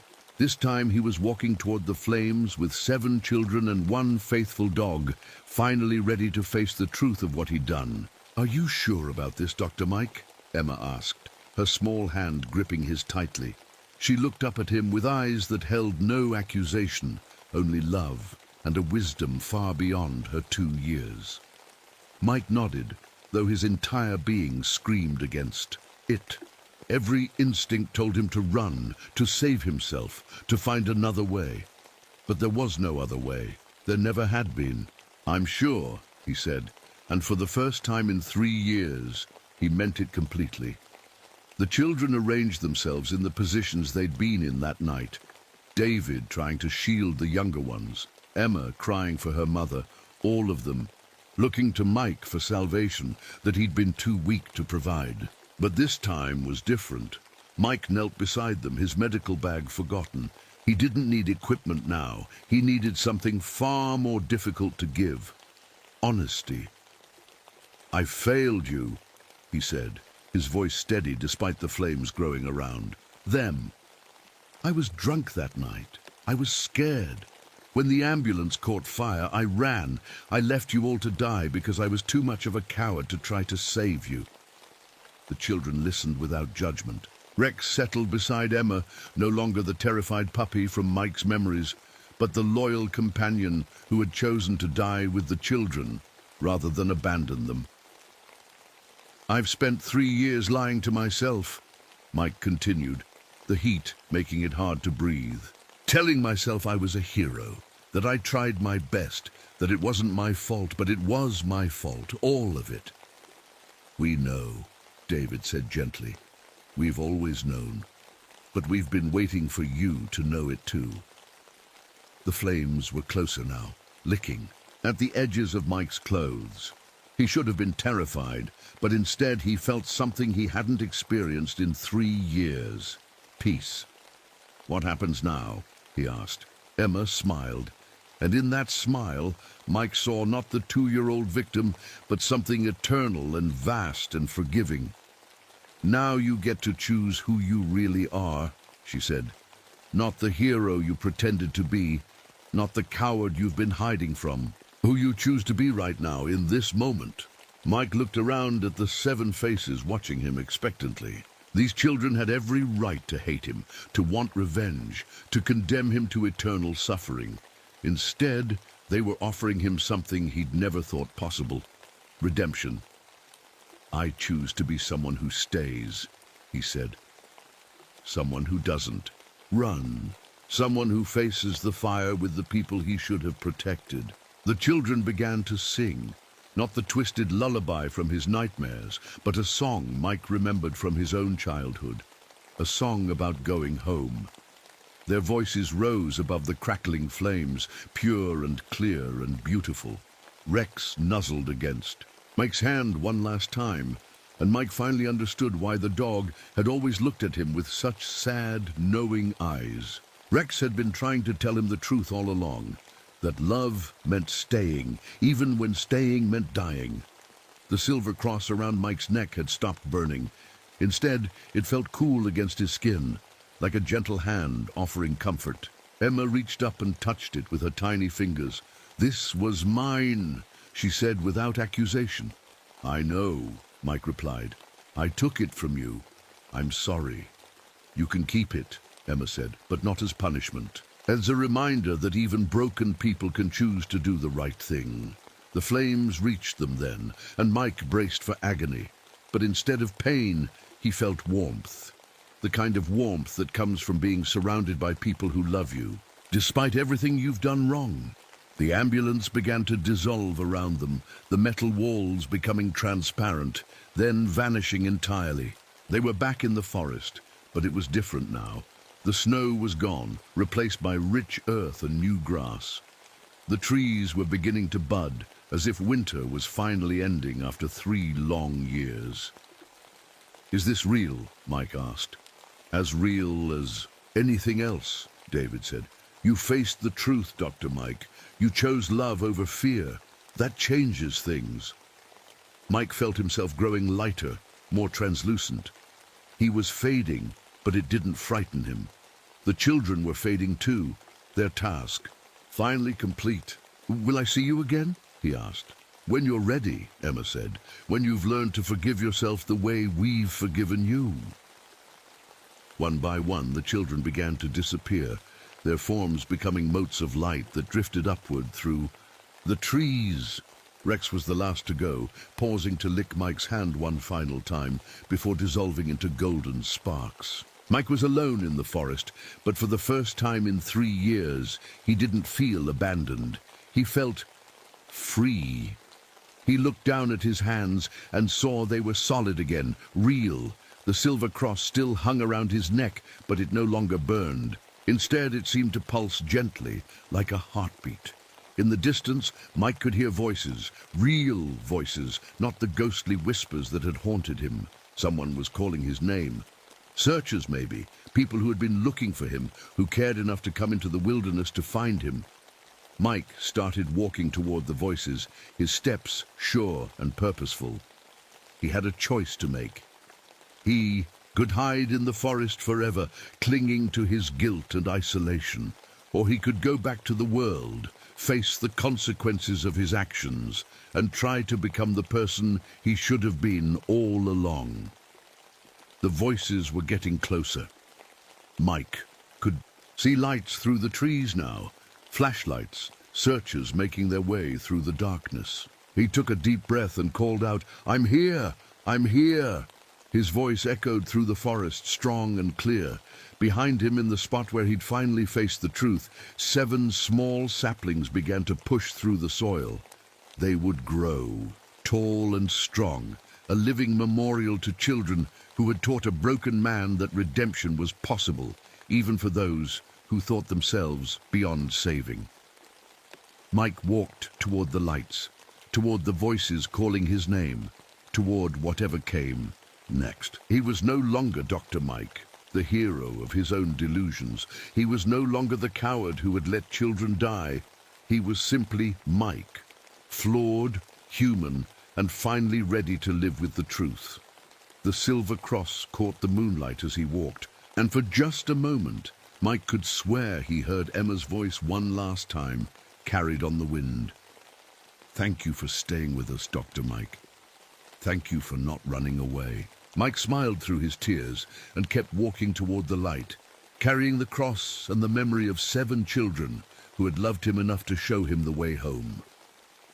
In the spring, when the snow finally melted completely, the 7 saplings would bloom with flowers unlike any the forest had ever seen.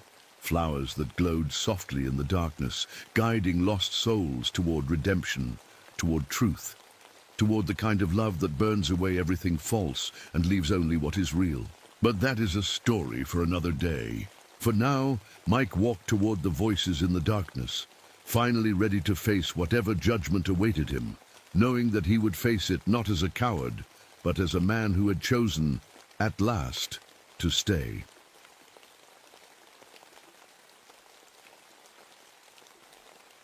My name is James Reeves, but everyone calls me Big Jim.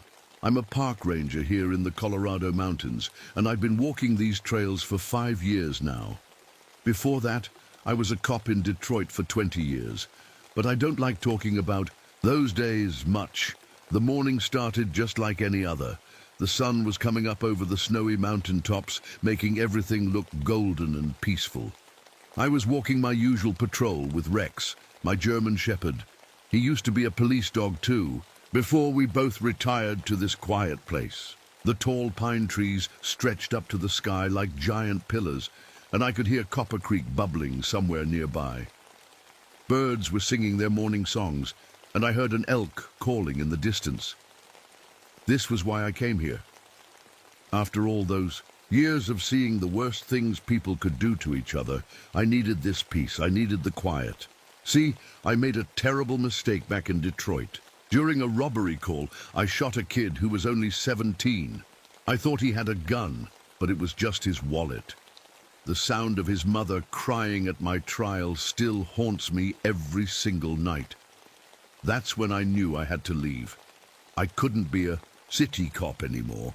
But this morning felt different somehow. Rex had been acting strange since we left the ranger station. Usually he walks right beside me, happy and alert. Today, he kept looking over his shoulder and whining softly. His ears were always up like he was listening for something I couldn't hear. Then it happened. Everything went quiet. Not the normal kind of quiet you get in the woods. This was different. The birds stopped singing all at once. The wind threw. The trees just stopped. Even the creek seemed to get quieter. It was like someone had turned down the volume on the whole world. My ears started hurting, like when you're in an airplane that's going up too fast. I looked up and saw dark clouds forming in the clear blue sky, moving way faster than clouds should move. I grabbed my radio to call it in, but all I got was static. Weird static, too, that almost sounded like people talking backwards. That's when I saw the chipmunk. Now, wild chipmunks usually run away when they see people. But this little guy came right up to me, bold as anything. Rex started growling low in his throat. When I looked closer at the chipmunk, I felt my blood turn cold. Its eyes were completely white. No black pupils at all, just white.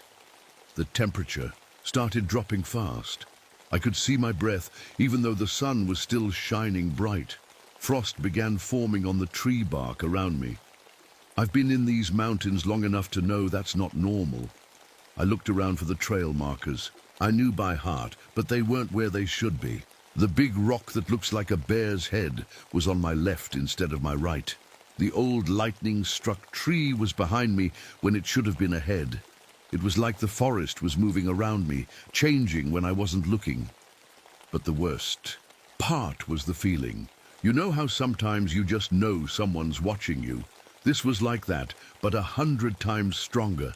Something was out there in the trees, something that didn't belong, something that wanted to hurt me. My skin felt crawly, and every instinct I'd learned as a cop was screaming at me to run. Rex pressed close against my leg, shaking. I'd never seen him scared like this, not even during the worst calls we'd handled together back in Detroit. I reached down and petted his head, trying to calm us both down. "Easy, boy," I whispered. "We'll figure this out." But deep down, I knew something terrible was about to happen. I'd been having nightmares for the past week about being chased through dark woods by something I couldn't see. Now, standing in this too-quiet forest with frost forming in the sunlight, I realized those dreams might have been warnings. I should have turned back right then. I should have grabbed Rex and headed straight for the ranger station. But I'm stubborn, always have been. 20 years as a cop taught me never to back down from anything. Besides, there was a family camping illegally somewhere in my area. I'd found their site a few days ago, mom, dad, and two little kids just trying to have a cheap vacation. I couldn't leave them out here if something dangerous was happening. So instead of running, I kept walking deeper into the woods, following the twisted trail that didn't look quite right anymore. Rex stayed close, but I could feel him trembling against my leg. The silence followed us like a living thing, spreading out in all directions. And somewhere in that silence, I knew something ancient and hungry was waiting. We walked for maybe 20 minutes before I found the first real sign of trouble. There in the soft dirt next to the trail was a footprint, but this wasn't made by any hiker's boot. It was huge, maybe 20 inches long, and it had 6 toes, 6 thick stubby toes with what looked like claw marks at the tips. The print was pressed so deep into the ground that it had cracked the frozen earth underneath. Whatever made this had to weigh at least 500 pounds, maybe more. I knelt down and put my hand next to it for size. My whole hand looked tiny. Next to just one of those toes, Rex sniffed at the print and immediately backed away, his fur standing up along his back. He'd never acted like this before, not even when we came across bears or mountain lions. I stood up and looked around. That's when I saw what had happened to the trees. 3 big oak trees that had been growing here for probably 100 years were all torn up. There were claw marks running up the bark, starting about 8 feet off the ground and going up another 7 feet. Deep gouges that went right through the bark and into the wood underneath. Golden tree sap was oozing out of the cuts like the trees were bleeding. The smell hit me then. Oh God, the smell. It was like a fish that had been left out in the sun for weeks, mixed with the sulfur smell you get from rotten eggs and something else, something wild and animal-like, but wrong. I had to cover my nose with my sleeve to keep from throwing up. What the hell made this mess? I said out loud, mostly to hear my own voice. The sound seemed to get swallowed up by the trees before it could travel very far. I pulled out my GPS to mark the location, but the screen was spinning like crazy. The little arrow that shows where you are was going round and round like a slot machine. Then the screen cracked right down the middle with a sound like breaking glass. I tried my flashlight and it turned on, but instead of normal white light, it was glowing green, sickly green, like the color of old pond water. My compass wasn't working either. The needle was spinning so fast it looked like a blur. All my equipment was going crazy at the same time, like something was messing with all the electronics. That's when I heard the laughing. It was children laughing, the sound of kids playing and having fun. But it was coming from up in the trees, way too high up for any kids to be. And it was coming from different directions at once. First from my left, then from behind me, then from somewhere up ahead. Rex started whining and pressed himself against my legs. "Hello?" I called out. "Is someone up there?" The laughing stopped, right away, like someone had flipped a switch. The silence came back, heavier than before. I kept walking, following what I thought was the trail. But every step felt wrong. The path kept curving when it should have been straight. I passed the same fallen log 3 times, even though I was sure I was walking in a straight line. Then I found the campsite. I smelled the smoke before I saw it. Not the good smell of a campfire, but the bitter smell of burned plastic and melted metal. When I pushed through a stand of pine trees, I saw what was left of where that family had been staying.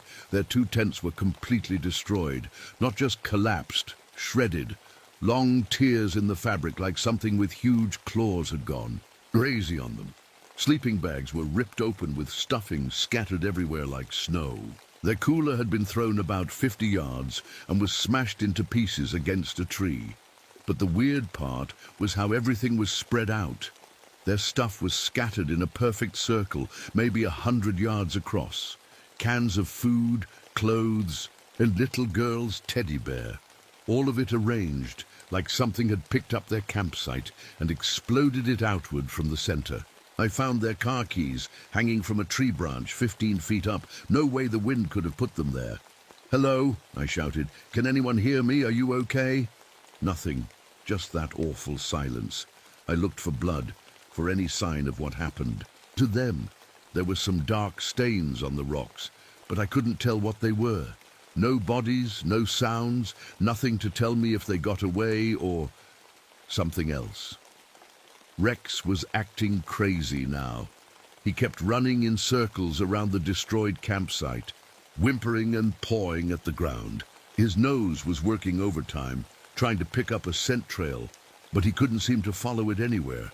It was like the family had just vanished into thin air. I tried my radio again. Still just static, but now the static almost sounded like voices, whispers too quiet to make out the words. I turned the volume all the way up, and for just a second, I could swear I heard someone saying, "Help us," over and over again. The creek behind me started making a weird sound. I turned around and couldn't believe what I saw. The water was flowing backwards, uphill, for about 50 yards before it turned around and went the normal way again. And rocks, just regular. Rocks the size of baseballs were floating up off the ground, hanging in the air for a few seconds, then crashing back down. That's when I saw the hair. Caught on. Some low branches were clumps of thick, dark fur, not like any animal I knew. It was coarse and matted, almost black, but when I moved my head, it seemed to change color slightly. Sometimes it looked brown, sometimes almost red, like it couldn't decide what color it wanted to be. I pulled out a plastic evidence bag, old habit from my cop days, and collected some of the hair. It felt wrong in my hands, too thick and oily. By now I was starting to panic, not the kind of panic where you run around screaming, but the cold, professional panic I used to get during the worst calls in Detroit. Something very bad was happening here, and I was in way over my head. I needed to get back to the ranger station and call for help. But when I looked around, I realized I had no idea which way I'd come from. Every direction looked the same. Thick trees and shadows. The trail I'd been following was gone.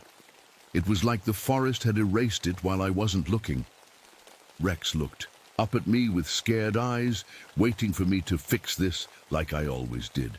But for the first time in my life, I didn't know what to do. That's when I heard the branch snap behind me. I turned around real slow. My heart was beating so hard, I thought it might jump right out of my chest. Rex was growling now, a low sound that meant serious danger. His teeth were showing, and every muscle in his body was tight. At first, I didn't see anything, just trees and shadows. But then one of the shadows moved. It was huge, at least 8 feet tall, maybe more, covered in thick, dark fur from head to toe. Its arms hung down almost to its knees, and its hands looked big enough to crush a man's head like an egg. But the worst part was its eyes. They glowed like 2 pieces of amber with fire behind them, and they were looking right at me. I couldn't move, couldn't breathe. 20 years as a cop, and I'd never been this scared. This thing wasn't natural. It was wrong in every way something could be wrong. We stared at each other for what felt like forever. Then, without making a sound, it just disappeared. Not like it ran away. It was there 1 second, gone the next, like it had never been. There at all. "What the hell?" I whispered. Rex was going crazy, barking and spinning in circles, trying to pick up the scent. But there was nothing. No tracks where it had been standing, no smell, nothing. I pulled out my service pistol. My hands were shaking, but I managed to get it out of the holster. 6 bullets. That should be enough for anything, right? Wrong. The thing appeared again, but this time it was behind me. I spun around and fired 3 shots as fast as I could pull the trigger. The bullets hit it dead center in the chest. I saw them hit, but they just went right through it like it was made of smoke. The creature didn't even flinch. That's when the voice started in my head. "You killed me," it said. But it wasn't the creature's voice. It was Marcus, the 17-year-old kid I'd shot in Detroit. "You murdered me, Jim. Shot me down like a dog." "No," I said out loud. "You're not real. Marcus is dead." "Because of you," the voice said. "My mom cries every night because of you. My little sister asks why her big brother isn't coming home. I press my hands against my ears, but the voice was inside my head. There was no blocking it out. The creature moved closer. It didn't walk like a normal animal. It glided between the trees, sometimes solid, sometimes see-through, like it couldn't decide if it wanted to be real or not. "You should have stayed in Detroit," another voice said. This time it was my ex-wife, Sarah. "You're a coward, Jim. You ran away from your problems instead of facing them." "Stop it," I said, but my voice sounded weak and scared. "And now more people are going to die because of you," said my father's voice. Dad had been dead for 10 years, but I could hear him clear as day. You couldn't save that family just like you couldn't save anyone. The creature was playing with me. I could see it in those glowing eyes. It was smart, smarter than any animal should be. It knew exactly how to hurt me. Rex tried to help. My brave dog charged right at the thing, barking and snarling, but the creature moved faster than anything I'd ever seen. 1 second Rex was running toward it. The next second there was just a quick yelp, and Rex was gone. "Rex!" I screamed. "Rex!" All I found was a small patch of blood on the white snow. My partner, my best friend, was just gone. That's when I lost it. I emptied the rest of my bullets at the creature, screaming and crying at the same time. But the bullets did nothing. They passed right through it like it was a ghost. The forest around me started changing. The trees grew taller and closer together. The spaces between them got darker and darker until I couldn't see the sky anymore. It was like being trapped in a living tunnel that was closing in on me. I ran. I'm not proud of it, but I ran as fast as I could. Behind me, I could hear the creature following. Not footsteps. It moved too quietly for that. But I could feel it back there, hunting me like I was just another animal in the woods. The voices in my head got louder. Marcus, Sarah, my parents, even the voice of that little girl's mother from the destroyed campsite, all talking at once, telling me I was worthless, that I was a killer, that everyone I'd ever tried to protect had died because of me. I stumbled over roots and rocks, crashing through bushes, getting scratched up by branches. My lungs were burning, but I couldn't stop running. Every time I looked back, I saw those glowing eyes following me through the trees. Then I saw something that made me stop. Up ahead, there was a rocky hill with flat stones sticking out of it. And carved into those stones were pictures. Old pictures like the kind Native Americans used to make. Pictures of men hunting, of animals, and right in the center, a picture of something that looked just like the creature chasing me. But these weren't just any pictures. They were warnings. I could tell because around the creature, in the carving, were symbols that looked like they meant danger or evil. And at the bottom, there were marks that looked like they were counting the dead, maybe. I looked at my grandfather's hunting knife on my belt.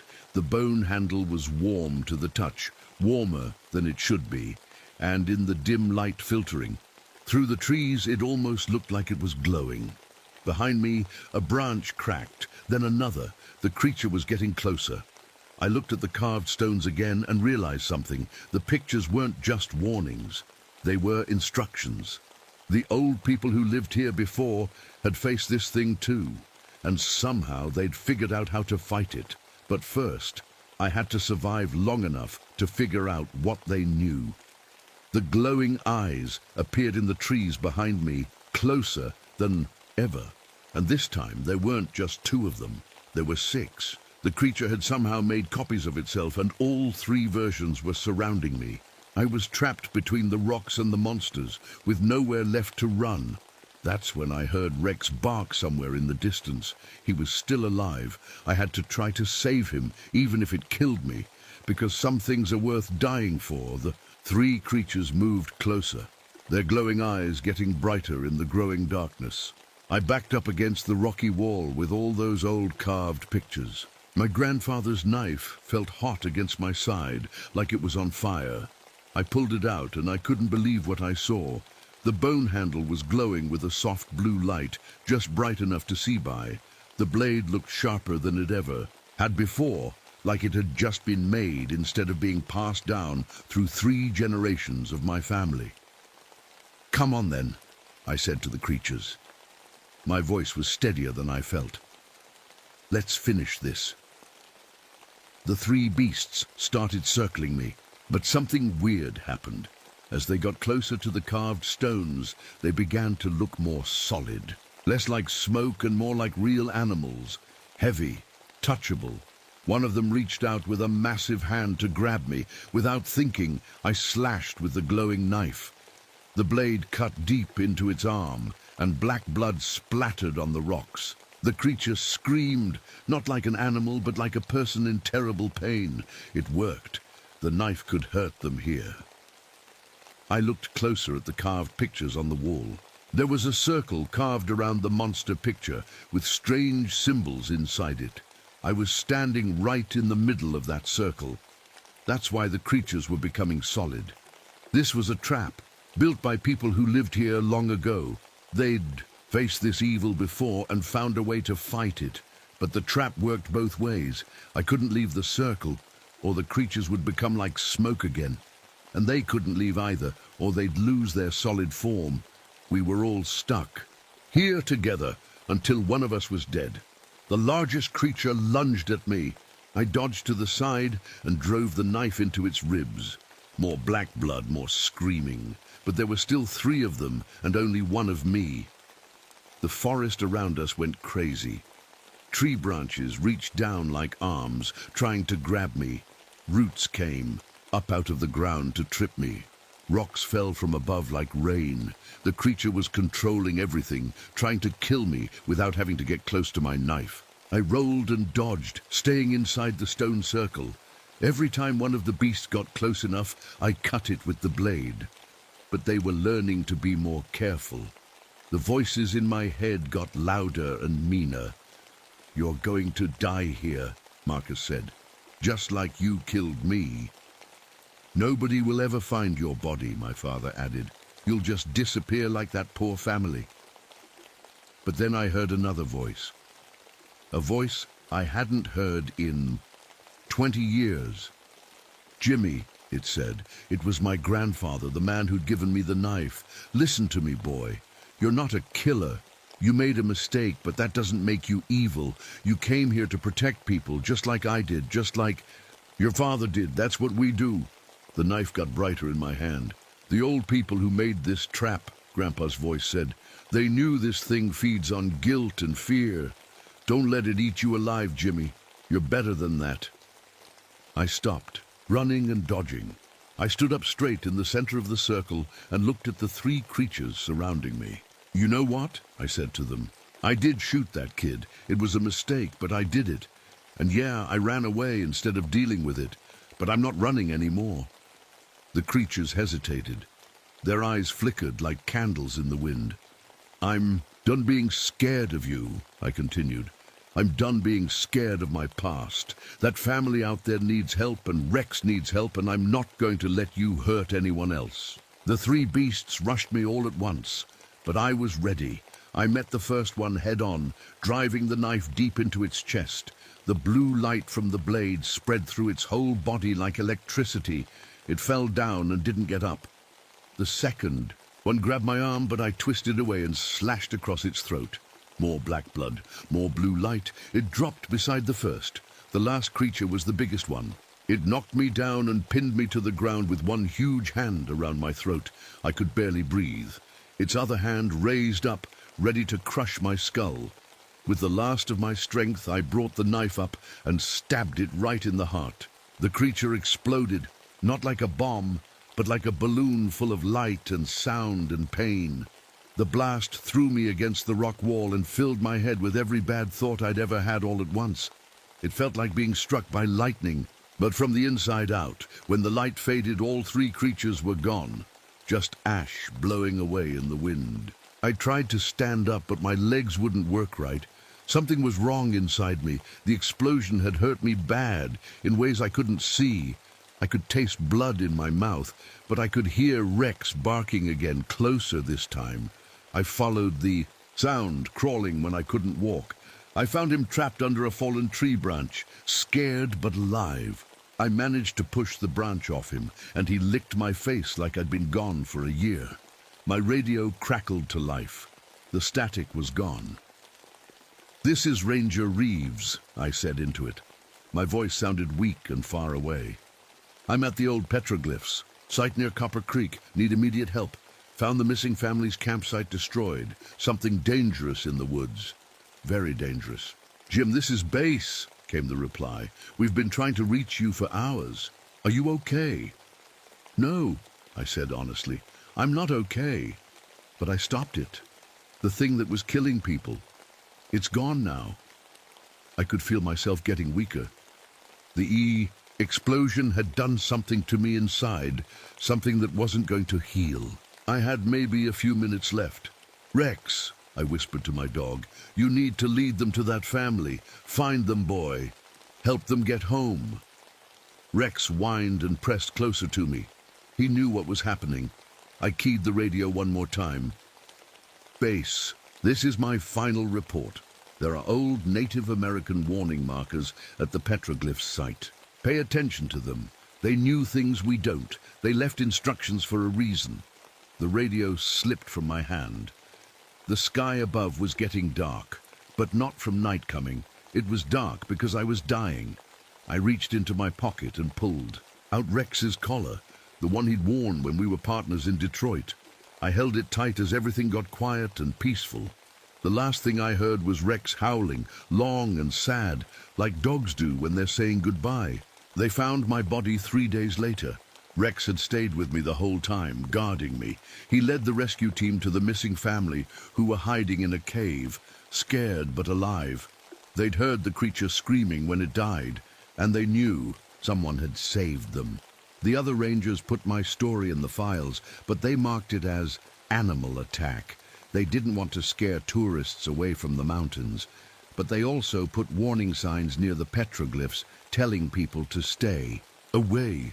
Sometimes on quiet nights, other rangers say they can hear Rex barking in the distance, still protecting his territory, still making sure nothing like that ever comes back to hurt the people he's sworn to protect. And my grandfather's knife? They never found it. It disappeared the night I died, like it was waiting for the next person who might need it. My name was James Reeves. I was a park ranger in the Colorado mountains, and this is how I died. But more importantly, this is how I finally did something right.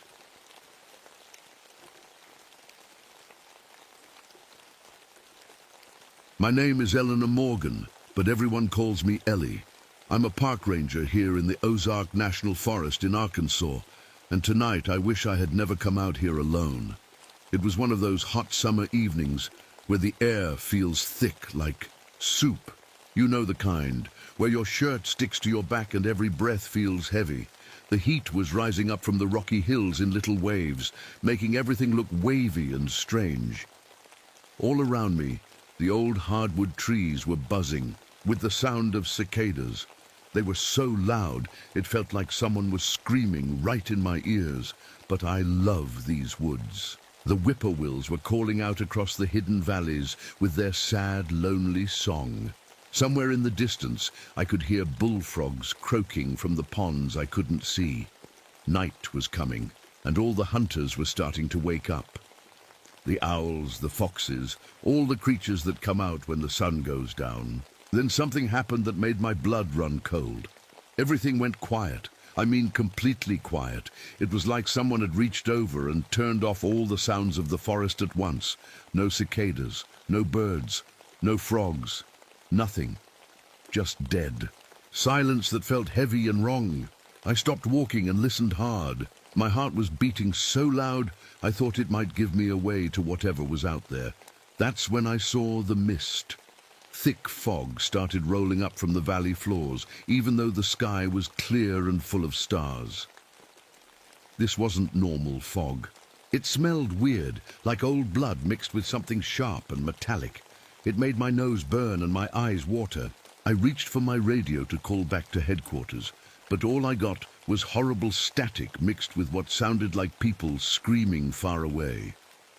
The sound was so awful I had to turn it off. That's when I saw the raccoons.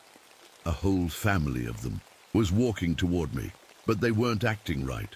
Raccoons are supposed to be scared of people, but these ones just kept coming. Their fur was patchy and falling out in spots, and when they looked at me, their eyes glowed red instead of the normal green. The air around me started getting cold in weird spots, even though it was still hot everywhere else. I could see my breath coming out in little puffs where the cold patches were, which made no sense at all. I've walked these trails 1,000 times, but now the rocks and caves looked different, like someone had moved them around while I wasn't looking. There were cave openings where I was sure there had never been caves before. Every part of my body was telling me to run. It was like that feeling you get when you're a little kid and you think there's a monster under your bed. Except this was real. Something was watching me from the darkness between the trees, and I just knew that I was in terrible danger. But I'm Eleanor Morgan, and I don't run from anything. You see, I'm not like most women in 1961. I'm the first female Park Ranger Arkansas has ever had. And let me tell you, getting this job was harder than climbing a mountain in the rain. The men didn't want me here. They said women were too weak, too scared, too emotional. They said I'd just cause trouble, but I needed this job. I needed to be in these woods where things make sense, where animals act like animals and trees grow the way they're supposed to. Out here, nobody cares that I'm a woman. The forest doesn't judge me. I'm not very tall, just 5 feet and 6 inches, but I'm strong. My hands are rough from years of outdoor work. I can climb rocks, fix broken fences, and yeah, I can even clean a deer if I have to. The other rangers finally started respecting me when they saw I could do the work just as well as them. Around my neck, I wear my father's silver cross on a chain. It's the only thing I have left of him. When I was 12, some bad men took him away one night. They said he was getting too uppity, asking for things he shouldn't ask for. We found. His truck burned out on the side of the road, but we never found him. Just this cross lying in the dirt. That night changed me, made me tough, made me decide I'd never let anyone push me around again. Tonight, I wasn't supposed to be alone. Dr. Michael Santos was supposed to be with me, but something happened to him earlier today. I found him passed out near Miller's Creek with these weird scratches on his arms. They looked like claw marks, but bigger than any animal I knew about. He was awake now, sitting against a tree about 20 feet behind me. But he didn't look good. His face was pale and sweaty, and those cuts kept bleeding even though I'd bandaged them up real good. "Ellie," he called out softly. His voice sounded shaky. "Maybe we should head back. I don't feel right about this place tonight." I turned to look at him. Dr. Santos was a plant expert from the university. He'd come out here to study some rare flowers, but now he looked scared, really scared. My grandmother was part Cherokee, and she always told me to listen when the forest talks. She said our people knew things about these mountains that others didn't. Right now, everything my grandmother taught me was screaming at me to get out of here. But the sheriff had been getting reports about something killing livestock, cows, and pigs found dead with all their blood gone. He said it was probably just a mountain lion, but I knew better. Mountain lions don't drain animals dry like that. I should have listened to old Henry Crow Feather. He's a medicine man who lives up on Bear Ridge. This morning, he'd grabbed my arm when I was getting supplies in town.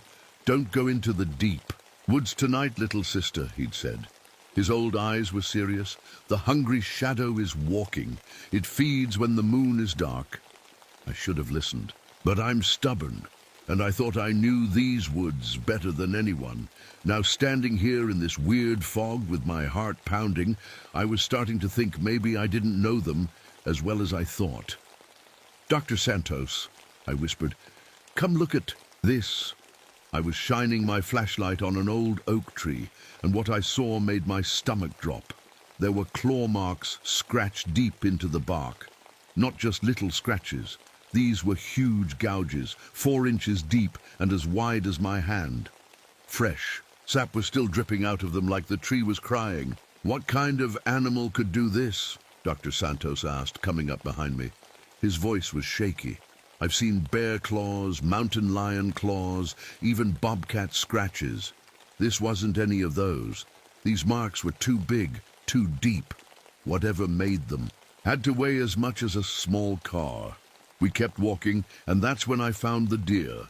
It was lying in a small clearing, and at first I thought it had just died naturally. But when I got closer with my flashlight, I had to cover my mouth to keep from getting sick.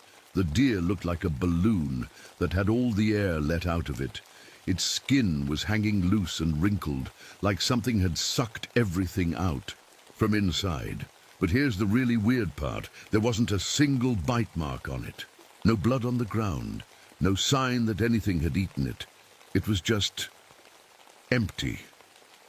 "This isn't possible," Dr. Santos said, backing away from the deer. "Animals don't feed like this." That's when we heard it. A scream came from somewhere deep in the woods, but it wasn't human, and it wasn't like any animal I'd ever heard. It was so loud that I felt it in my chest, like standing next to a train when it blows its horn. The sound was so powerful that I heard tree branches cracking and falling. Somewhere in the darkness, my ears started ringing, and I tasted blood in my mouth. "Run," I said to Dr. Santos. "We need to get out of here right now." But when I looked at my compass, the needle was spinning backward.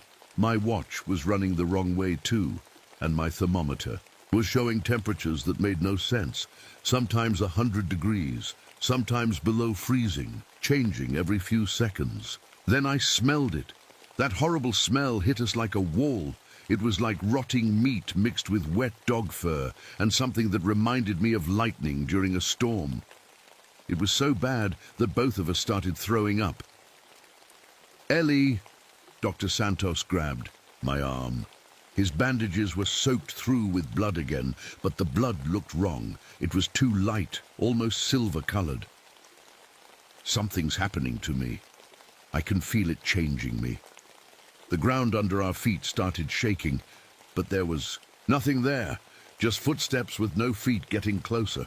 Somewhere nearby, rocks were cracking like someone was stepping on them, but I couldn't see anything moving.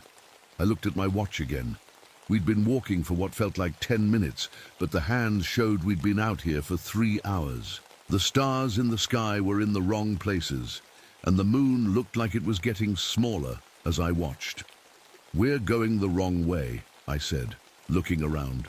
"This trail should lead back to the ranger station, but everything looks different. Every path we tried just led us deeper into the woods. Trees I'd known since I was a kid weren't where they should be. The creek that should have been on our left was on our right. Even my GPS was acting crazy, showing that we were somehow in the middle of the ocean. Dr. Santos was getting worse. He was breathing funny, and when he looked at me, his eyes seemed different, darker, like something else was looking out from behind them. "Ellie," he said quietly, "I don't think I'm going to make it out of here the same person I was when I came in." The fog was getting thicker around us, and I could hear something big moving through the trees, something that didn't care about being quiet anymore. Whatever was out there knew exactly where we were, and it was coming for us. I touched my father's cross through my shirt. It felt warm against my skin, which was strange because everything else was getting cold. "Stay close to me," I told Dr. Santos. "Whatever happens, don't let go of my hand." But deep down I knew we were in more trouble than I could handle. This wasn't just some wild animal killing livestock. This was something that shouldn't exist, something that broke all the rules about how the world was supposed to work, and it was hunting us. We didn't have to wait long to see what was after us. It stepped out of the fog like something from a nightmare. At first, I thought it was just a really big panther, but as it got closer, I realized this thing was the size of a small horse. Its fur was so black it seemed to swallow up the light from my flashlight. When I shined the beam right at it, the light just disappeared into its coat like it was a hole in the world.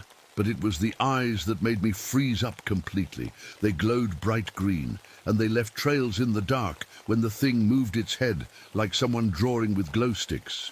When it looked right at me, I couldn't move. I couldn't even breathe.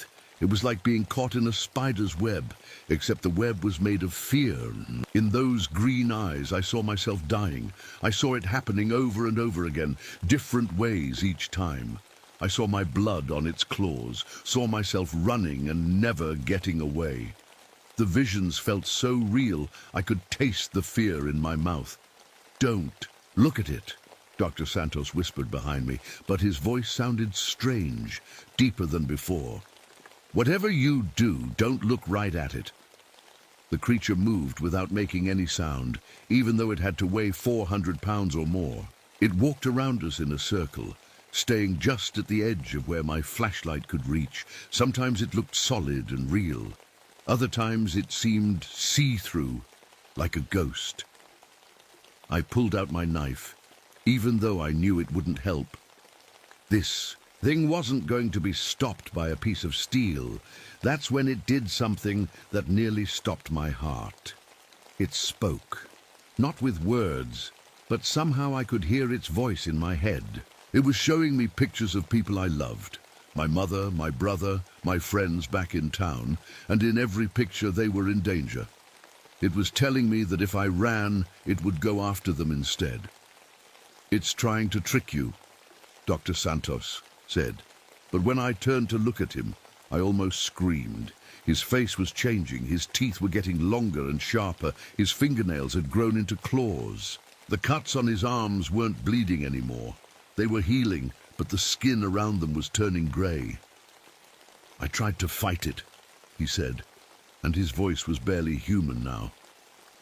"When it attacked me yesterday, I tried to get away, but it's like a sickness, Ellie.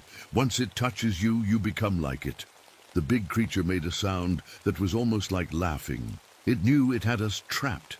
Dr. Santos was turning into one of them, and I was all alone with nowhere to run. Then Dr. Santos lunged at me. His claws barely missed my face as I jumped backward. He wasn't Dr. Santos anymore, or at least not completely. His eyes were starting to glow the same green as the big creature's. "I'm sorry," he said, but he was already reaching for me again. "I can't control it anymore." I rolled away just as his claws scraped across the ground where I'd been standing. The big creature was watching, like this was all some kind of game. To it. The fog was getting so thick I could barely see 3 feet in front of me. Both creatures could see in the dark better than I could, and they were using that against me. I'd hear footsteps coming from one direction, turn that way, and then feel claws swipe at me from behind. My father's cross was getting hot against my chest, so hot it was starting to burn my skin through my shirt. But every time one of the creatures got close, they would back away, like the cross was hurting them somehow. I remembered what my grandmother used to tell me about evil things. She said some old magic was stronger than people thought, especially in places where blood had been spilled and prayers had been said. "You can't have me," I said out loud, gripping the cross through my shirt, even though it was burning me. "I belong to something stronger than you." The big creature screamed again, but this time it sounded angry, frustrated. The sound shattered my flashlight and made my ears ring so bad I thought my head might explode. But I was still standing. And for the first time since this whole thing started, I had an idea.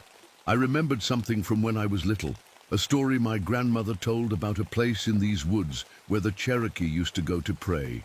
A sacred cave with water that could wash away evil things. If I could find it, maybe I had a chance. The only problem was getting there alive. I ran into the darkness, using my hands to feel my way between the trees. Behind me, I could hear both creatures following. Dr. Santos was making these awful growling sounds, and the big one's footsteps shook the ground, even though I couldn't see it. My grandmother's voice came back to me as I stumbled through the fog. "Little Ellie," she used, to say, "There's a place where the old people used to pray, deep in Copper Canyon, where the silver water flows from the heart of the mountain. Evil things can't touch that water. It burns them like fire." I'd been to Copper Canyon before, but never to look for any sacred cave. Now I was trying to remember every story she told me, every detail about how to find it. The canyon was about half a mile north, if I could trust my directions in this crazy fog. I ran as fast as I could, my father's cross bouncing against my chest and burning my skin. But that burning meant it was working, keeping the creatures from getting too close. Behind me, Dr. Santos called out in his changing voice, "Ellie, you can't run forever. Join us and the pain will stop." But I knew better. My grandmother had taught me that some things were worse than dying. I found the canyon by nearly falling into it. One second I was running through trees, the next second there was nothing under my feet but air. I grabbed onto a root at the last second and hung there, looking down into the darkness. This was it. Copper Canyon. Somewhere down there was the cave my grandmother had told me about. I climbed down carefully, feeling for handholds in the rock. My hands were shaking so bad I almost fell twice. Above me I could hear the creatures at the edge of the canyon, but they weren't following me down. Maybe they couldn't. Maybe this place really was protected. The canyon was narrow and full of shadows. I felt my way along the rocky walls, looking for any opening that might be a cave. My cross was still burning hot, but now it felt different. Not painful, but warm, like a hand holding mine. Then I heard it, the sound of water dripping. I followed, the sound deeper into the canyon until I found a crack in the rock wall, just big enough for me to squeeze through. On the other side was a small cave, and in the back wall water was trickling down from somewhere high above. Even in the darkness, I could see that this water was different. It seemed to have its own light, like liquid moonlight. When I cupped some in my hands, it felt warm and tingly. This was it. This was the sacred water my grandmother had told me about. I heard scrabbling sounds outside the cave. They'd found a way down into the canyon. "Ellie?" Dr. Santos's voice was barely human now. "You can't hide from us." I took off my father's cross and dipped it in the silver water. The metal started glowing, not hot like before, but with a soft, steady light. I wrapped the chain around my hand, like a weapon. Then I started saying the Cherokee protection prayer my grandmother had taught me. I didn't speak Cherokee very well, but I remembered enough. "Great Spirit, protect your daughter. Keep the hungry shadows away from this sacred place." The words felt powerful in my mouth, like they were pulling strength from the very rocks around me. That's when the big creature squeezed through the crack into the cave. Up close, it was even more terrifying. Its green eyes filled the small space with that sick light, and I could smell its breath, like rotting meat and wet fur. But when it saw the silver water, it stopped. It tried to step forward, but something invisible was holding it back. The sacred water was like a wall it couldn't cross. Dr. Santos appeared behind it, but he was fully changed now. His face was stretched and wrong, covered with patchy fur. His hands had become huge claws, and when he opened his mouth, I saw rows of sharp teeth. "The water burns us," he said, but his voice was sad now, like the real Dr. Santos was still trapped inside somewhere. "But we can wait. You have to come out eventually." I looked at the silver water flowing down the cave wall. There was enough to fill maybe one water bottle. Not much, but it might be enough. That's when I realized what I had to do. The only way to stop these things was to make sure they never hurt anyone else. And there was only one way to do that. I had to trap them in here with me and bring the whole cave down on top of us. My father's cross was still glowing in my hand. The silver water made it shine like a star. If I was going to die, at least I'd die fighting. "Come on then," I said to the creatures. Let's finish this." The big creature lunged at me first. I threw the silver water right in its face, and it screamed like nothing I'd ever heard. Where the water hit, its fur started smoking and burning. It stumbled backward, clawing at its own face, but the damage was already done. The water had burned right through to whatever was underneath that black fur. Dr. Santos tried to grab me from behind, but I swung my father's cross at him. The glowing silver chain wrapped around his arm, and he screamed too. The cross was burning him, leaving marks on his skin that looked like they'd never heal. "I'm sorry," I whispered to him, because somewhere inside that monster, Dr. Santos was still there, still trapped. The cave was small, maybe 10 feet across, and with both creatures thrashing around in pain, there wasn't much room to move. But that was exactly what I needed. I reached into my backpack and pulled out the emergency flares I always carried. If I could weaken the rock ceiling enough, the whole thing would come down. These creatures were strong, but they couldn't survive tons of falling rock. The big creature recovered faster than I hoped. It came at me again, but this time it was careful to avoid the silver water still dripping from the cave wall. Its claws raked across my shoulder, and I felt my shirt tear and my skin split open. But I didn't stop. I lit the first flare and jammed it into a crack in the ceiling. The bright red light filled the cave, and I could see everything clearly for the first time. Dr. Santos wasn't completely gone. His eyes were still partly human, and when he looked at me, I could see he was fighting the thing that had taken him. "Over." "Do it," he said, his voice barely a whisper. "End this. Don't let us hurt anyone else." I lit the second flare and pushed it into another crack. The rock above us was already starting to shift. I could hear small pieces falling. The big creature realized what I was doing. It threw itself at me with everything it had, but I was ready. I held up my father's cross, and the silver light pushed it back like an invisible wall. "You can't stop us all," it said, speaking right into my mind. "There are others like us. They'll come when they smell your blood." "Maybe," I said, lighting the third flare. "But they'll have to get past me first." The ceiling cracked with a sound like thunder. Dust and small rocks started raining down on us. I thought about my father, about how he'd died trying to stand up for what was right. I thought about my grandmother and all the stories she'd told me about brave Cherokee warriors who gave their lives to protect their people.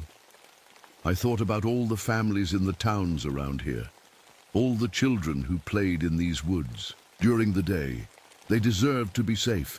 The big creature made one last desperate attack. Its claws caught me across the chest, right where my father's cross hung. But instead of tearing the chain, the claws seemed to melt when they touched the silver. I pressed the cross against the creature's chest and said the last Cherokee prayer my grandmother had taught me. The prayer for sending spirits to their rest. The creature's green eyes went wide, and for just a second I saw something else in them, something that might have been relief. Then the ceiling came down. The crash was so loud it felt like the whole mountain was falling. Rocks the size of cars smashed down around us, and dust filled the air so thick I couldn't breathe. But I wasn't afraid anymore. The silver water was still flowing, and my father's cross was still glowing in my hand. I felt peaceful, like I was going to sleep after a very long day. The last thing I remember was the sound of my radio crackling to life. Somehow, in all that chaos, it was working again. "This is Ranger Morgan," I said into it, even though I could barely speak. "Stay away from Copper Canyon. The threat has been, contained. Tell Henry Crow Feather that the Hungry Shadow is gone. I never made it out of that cave. They searched for weeks, but they never found my body. The entrance was completely sealed by the rockfall, and every time they tried to dig it out, more rocks would fall. But that's not the end of the story. The livestock killings stopped that night, and over the years, other rangers started reporting something strange. When they got lost in the deep woods, or when something dangerous was stalking them, they'd sometimes see a woman in an old ranger uniform. She never spoke, but she'd point them towards safety. And she always wore a silver cross that glowed softly. In the darkness, the Cherokee people say I became a guardian spirit, protecting these mountains from things that shouldn't exist. They leave offerings at the entrance to Copper Canyon, tobacco and sage and small silver crosses. Henry Crow Feather says I'm still here, still watching, still making sure the hungry shadows stay away from the people I swore to protect. And you know what? I think he's right. Because sometimes late at night when the moon is dark and something evil stirs in these ancient hills, you can still hear my voice on the Ranger radio. This is Ranger Morgan. The woods are safe tonight. Sleep. Well,